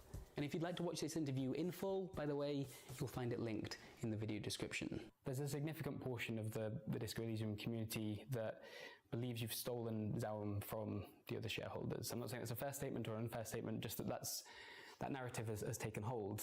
And the problem I'm facing as a reporter here is that we haven't really seen the kind of concrete evidence that can confirm or deny that. And we'll just watch a little bit more of this and then end stream. You could start by just talking about your ownership of Zaum and just try and iron some of the details out that people may find confusing at the moment. Yeah, that's perfectly okay, and I agree on that there isn't too much covered on that side of the story. There are some slogans which are not true, and happy to fill you in here. Great. Cool. So I'll go through this step by step. Prior to sort of mid-2021, your stake in Zaum was around, or just over 22%, right? Correct. Zaum Studio. And then in 2021, you struck a deal with another of Zaum's shareholders, Group, to purchase its stake in the company, taking you from around 22% to around 69%. Correct. Yep. For that transaction to happen, that share buyout, did you require the approval of the other shareholders at Zaum? No. And did you talk to them about this? Yes, that was brought to everybody's attention. I guess I'm asking, like, is there any kind of written documentation that shows, like, those conversations happening, people approving or having problems with it? Like, how did those discussions take place? Yeah, well, they were mostly oral discussions because we still are quite an informal organization, and back then even more so. We were smaller, we were about 30 people in the studio, and that's one of the historical legacies as well, that there are a lot of things were decided, just agreed between each others, and then it was executed. And that was pretty much the same. Was there a shareholders meeting about the topic itself in which any approval was happening? No, there is no written track on that process. And is that unusual to make such a large decision about the ownership of the company without trying to have a written record to be able to fall back on in moments like this? Yeah, looking into what it should have been, then it's not usual. No, now looking back, given the situation where we are right now, obviously it should have been recorded the proper way. Not only this transaction or decision, but also there are possibly others as well. I understand you bought Group shares at a cost of around €4.5 million, and then for that to happen, a couple of things needed to take place first. So firstly, there was a loan of €1.2 million between yourself and Disco Elysium UK. Is that right?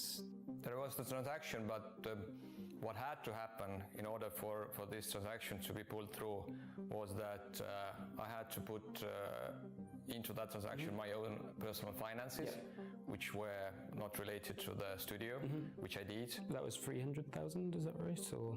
Yeah, it was part of that was that, but on top of that there was my personal guarantee on the full amount of the money, or the transaction. So I put in my personal finance as well as my personal guarantee. And for that loan to happen between yourself and Disco Elysium UK, did you just require the permission of Kalkender at that point, as he was on the board? What transaction you know? For the loan of 1.2 million. That was a transaction between the companies, which I can't recall that who was representing at that point, but and you don't remember which of Zaum's shareholders will have been aware of that loan at the time, other than Kalkender, who has said that he helped facilitate it. I guess again I'm asking, did Robert and Alexander know about that part of the transaction? Well, there were discussions going on. Again, I don't recall that to what extent they were involved in these discussions, but I was under the impression that everything regarding this transaction was approved and everybody were aware of that, because again it served the interests of all the existing shareholders. And so that first loan plus your own funds that you contributed allowed for essentially the first payment to Group to happen, with the remaining €3 million or something around that coming later on in the year to complete the share buyout. So to raise those additional funds and also be able to pay back the loan in a reasonable amount of time, I understand that you had purchased an IP of a future Zaum project referred to as Pioneer, and then at a later point were able to sell that same IP back to Zaum for a total of €4.8 million. So on the face of it, and obviously this is part of the narrative that is now out there, that sounds like a terrible arrangement for anyone that isn't yourself or perhaps Group as well. So what is missing from that story? Why did, from your perspective, the other shareholders agree for you to be able to essentially use Zaum's funds, even if temporarily, to do the share buyouts? Yeah, I guess it was to facilitate this, to make it happen, and to be able to support it to some extent. But this transaction that you're referring to, it was something that I can't recall exactly what was your wording of this, but it was an IP which I had financially backed outside of the existing studio structures, out of my own finances. I then asked Ilmar if the other shareholders had, as he claims, agreed to this buyout in which he was able to tap into a staggering amount of company funds. What was in it for everyone else exactly? Is this where New Elysium was meant to have played a role? The figures that you are referring to, this is something that has been provided by Kaur in his statements. But there is much more to this. Okay. But I'm not in a position to reveal everything because it involves the shareholder transaction between the parties, and I'm not allowed to go into details with this, as well as there are them still. We haven't settled legal everything binding with Robert and Rostov. There are outstanding things which have an impact on that as well. But what I can say is that my contribution towards that was much more than what you outlined here with these few transactions. And what you pointed out correctly is that together with this transaction, the individual shareholding in this new structure already increased. And it was done in an agreement with each other. It was done in the interest of everybody, and everybody gained from that. So that was the aim of this transaction. So these two moments, your purchase of MM Group's shares, and then also this new share structure for New Elysium, the company that holds the IP for Disco 2. Those two things very much connected then? Those are They still have a shareholding in the existing studio as well. So it's just that remained at 10% for them. Yes. And whereas they would have had 20% in New Elysium through another company. That's still there. The setup is there, so they are holding 20% in that. Given now what's happened, and as far as I understand, Disco Elysium 2 is not currently in development because of everything that's happening at the moment. That 20% of Disco Elysium 2 is right now, I guess, 20% of nothing, unless that does happen later down the line. Whereas you yourself did, basically triple your holding in the company. With the current situation that they found themselves in, it seems like you benefited and the others didn't in the end. I agree that this status of the sequel is something that has been jeopardized by this PR campaign as such and the conflict as such. But PR campaign? A lawsuit? I can confirm that the transactions that were made, they were made in agreement and in light of increasing everybody's shares. As I said, that there is more to it, which I personally put into this to pull this transaction through and to change the future shareholdings in the studio in the benefit of the minority shareholders.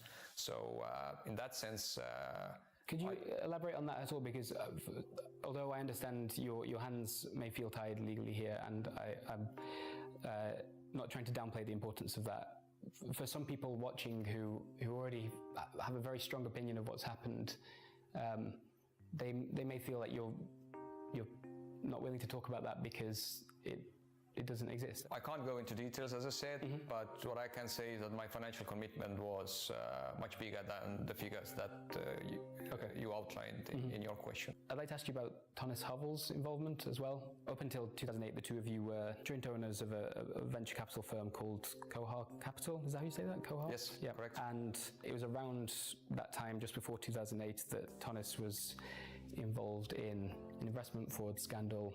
The reason I'm talking about Thomas is obviously because he's an employee of yours at Zarum. Could you describe his role at the company? Yes, he's an executive producer, and he has been the executive producer pretty much from the day one. He's done an excellent job in the studio. I think that without his commitment and his contribution, Disco Elysium wouldn't have happened. And does he own any shares in Zarum itself, or is he just an employee? No. Are you aware of an Estonian company owned by Thomas's partner, Anu Raymond, called Studio 38? I am aware. So in Kao's claim against you last year, which I understand you feel includes a lot of things that might not be true, he refers to Anu Raymond and Studio 38 as receiving monthly payments from Zarum. And in fact, I checked the financial records for Studio 38 in Estonia, and I think its turnover in 2021 was something like €500,000. Is there a monthly transaction between Zarum and Studio 38? There were at some point, but not anymore. Right. And then also the deal that we mentioned before regarding the Disco Elysium 2 IP and the new sort of ownership structure for that company. I mentioned that Robert and Kauer and Rostov were shareholders, but also Anu Raymond was a shareholder as well through a company called Yes Sir, No Sir. Is that right as well? That's correct. I think another question that a lot of people have is, why is Thomas Harvel's involvement in the financial success of Disco Elysium and Zaurum being hidden? Let me tell you what it looks like from the outside. Okay, it looks to me like Thomas Harvel is a shareholder in Zaurum in everything but name, but he's also, in the eyes of the Estonian authorities, he owns no assets whatsoever, which could be useful to Thomas given that he was asked to pay back millions of euros following what happened with the Baku scandal.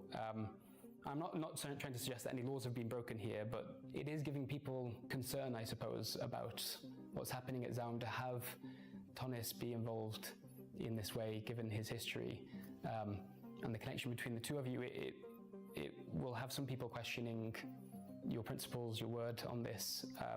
So how would you respond to that? What am I missing anything? Like what's your interpretation? That's a good question. Yeah, to some extent I understand that they are valid questions that you have, but on the other hand, I don't know what's Dennis to be blamed, because he was part of something which happened when he was in another industry. It was a time of global financial crisis. A lot of investments went sour. One of the investors wasn't happy, and they initiated something against him and others. So, and that was more than a decade ago. Sure. Now, what comes to the current structure, then no, Dennis doesn't have any shareholding in the studio. What you refer to at Zome UK level, then yes, there were arrangements in place, but they were in place prior me joining there as a shareholder.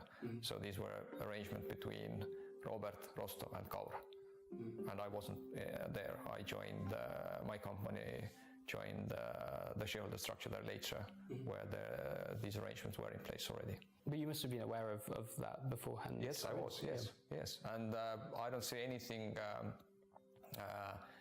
wrong in terms of having the shareholder structure as it was. Yeah, I'm certainly not trying to say that Thomas hasn't been a important contributor to the work. In fact, many of the people I've spoken to have mentioned him in his role as executive producer as a hugely impactful force for Zaurum.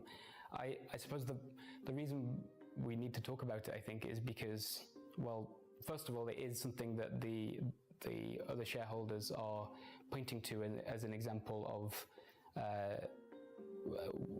why they're being misled here, that this is like some kind. Thomas has a history with this and your connection with him. But also, some people may feel a little uncomfortable with the ethics of it, that he was meant to pay back his share of 11.8 million euros and ended up declaring bankruptcy, and now is profiting from Zaurum, but without making that public, without that being something that, I mean, in the eyes of the UK government and the Estonian government, it's Anu Raymond that's profiting from it. But it seems, it seems like it raises some questions around ethics, I suppose. Yeah, I understand why Dennis is used as to be blamed for something that happened in his past. He's an easy target, and but I also need to point out that all the arrangements in place were done with the agreement of Robert Rostov, so that nothing was hidden from them. They were aware of everything, all the setup.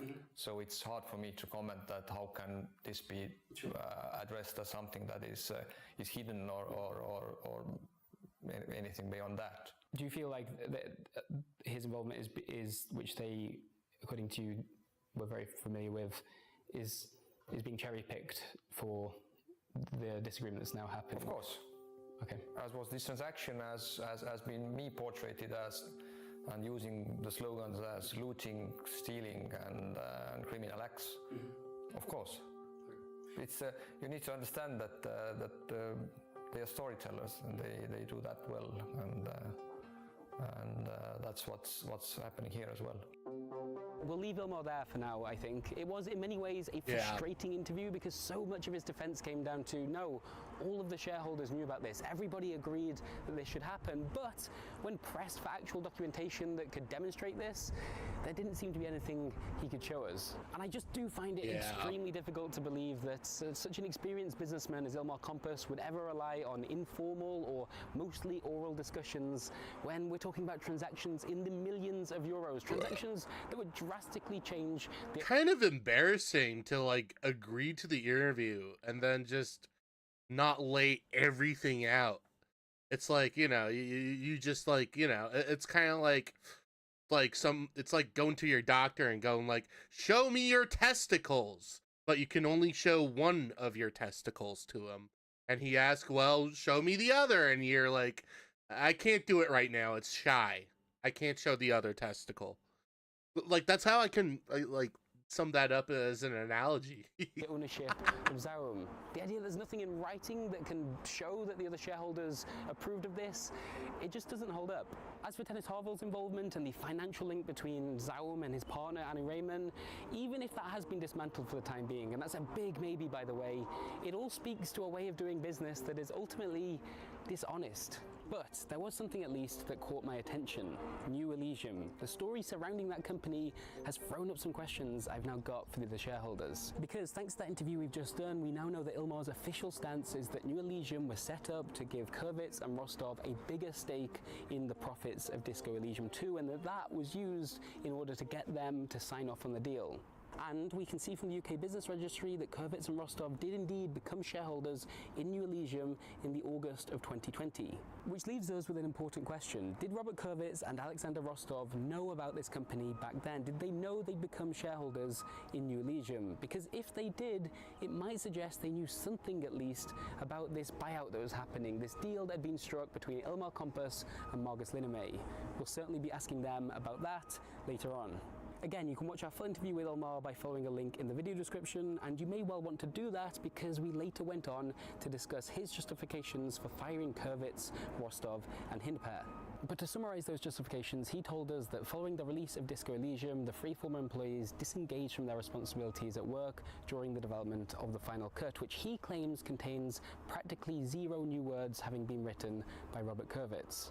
He even went as far as saying that Helen Hindper, who was credited as the game's lead writer, don't forget, also didn't perform many of the duties expected of that role, with another writer, Justin Keenan, doing what he described as the majority of that work. Kompas also claimed that although there was understanding that Kurvitz and the others required time away from the studio due to burnout following the grueling development of Disco Elysium, the amount of time taken far exceeded what was appropriate, with the other Zaum employees who were suffering from burnout themselves in many cases being taken for granted by the three of them, and ultimately it was those employees who were left needing to pick up the slack in their stead. As for the allegations about toxicity in the workplace, verbal abuse and gender discrimination, he told us that he wasn't in a position to detail any specific examples here without the permission of other individuals at the studio and without speaking to his legal team first. He also said the same when it came to his claims about Kurvitz and the others attempting to steal the intellectual property of Zaum, although he did go as far as saying that it was this moment that proved to be the final straw, this IP theft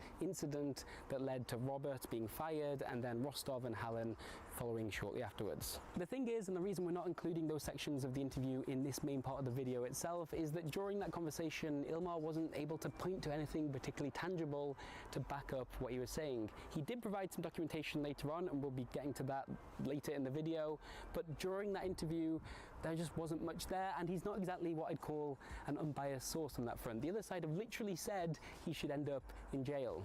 And to some extent, documentation aside, when it comes to this topic of the behaviour of Kurvitz and Rostov and Hindper, is not really Ilmar's perspective that interests me the most.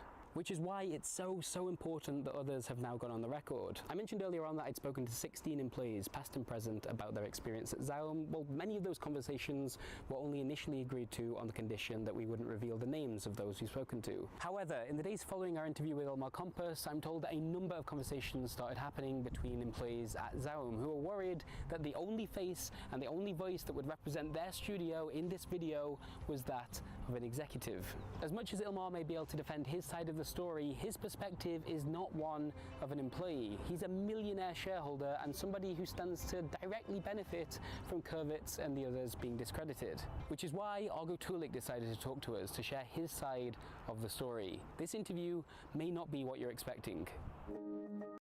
All right, we're going to end it right there. I'll leave the link of the video in the description so that you guys can watch it. I'm going to watch it afterwards just so that I can get a little bit more context. We're not going to continue it. I just want to show it as like an entire gist of the whole thing. But anyway, thank you for stopping on by. I highly appreciate it. Tomorrow, I want to finish Order 13 and then do some Trick Shot Simulator. Even though I'll have to do some research on that. And then Saturday is House of the Dead. So, as for that raid message, if you're on YouTube, head on over to Twitch. Open the description to find the Twitch link, by the way. As for the raid message, I am going to go with... Here for a moment. Let me think.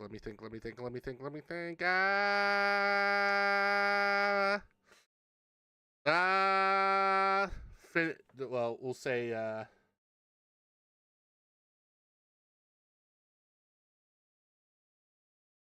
finished with the disco raid. That's our raid.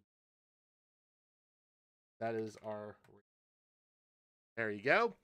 You can do what you will with it. I'm probably gonna do... Let me see if I could do the famous PP Slayer. If not, we will do... Then we will do... Through here. I don't know. Hannah Hyrule me. Yeah. Let me see.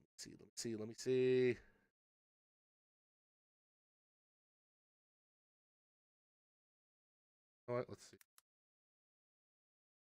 Possible? I don't think it's possible. I think it's like nope, it's not possible. Okay, then we'll do Hannah.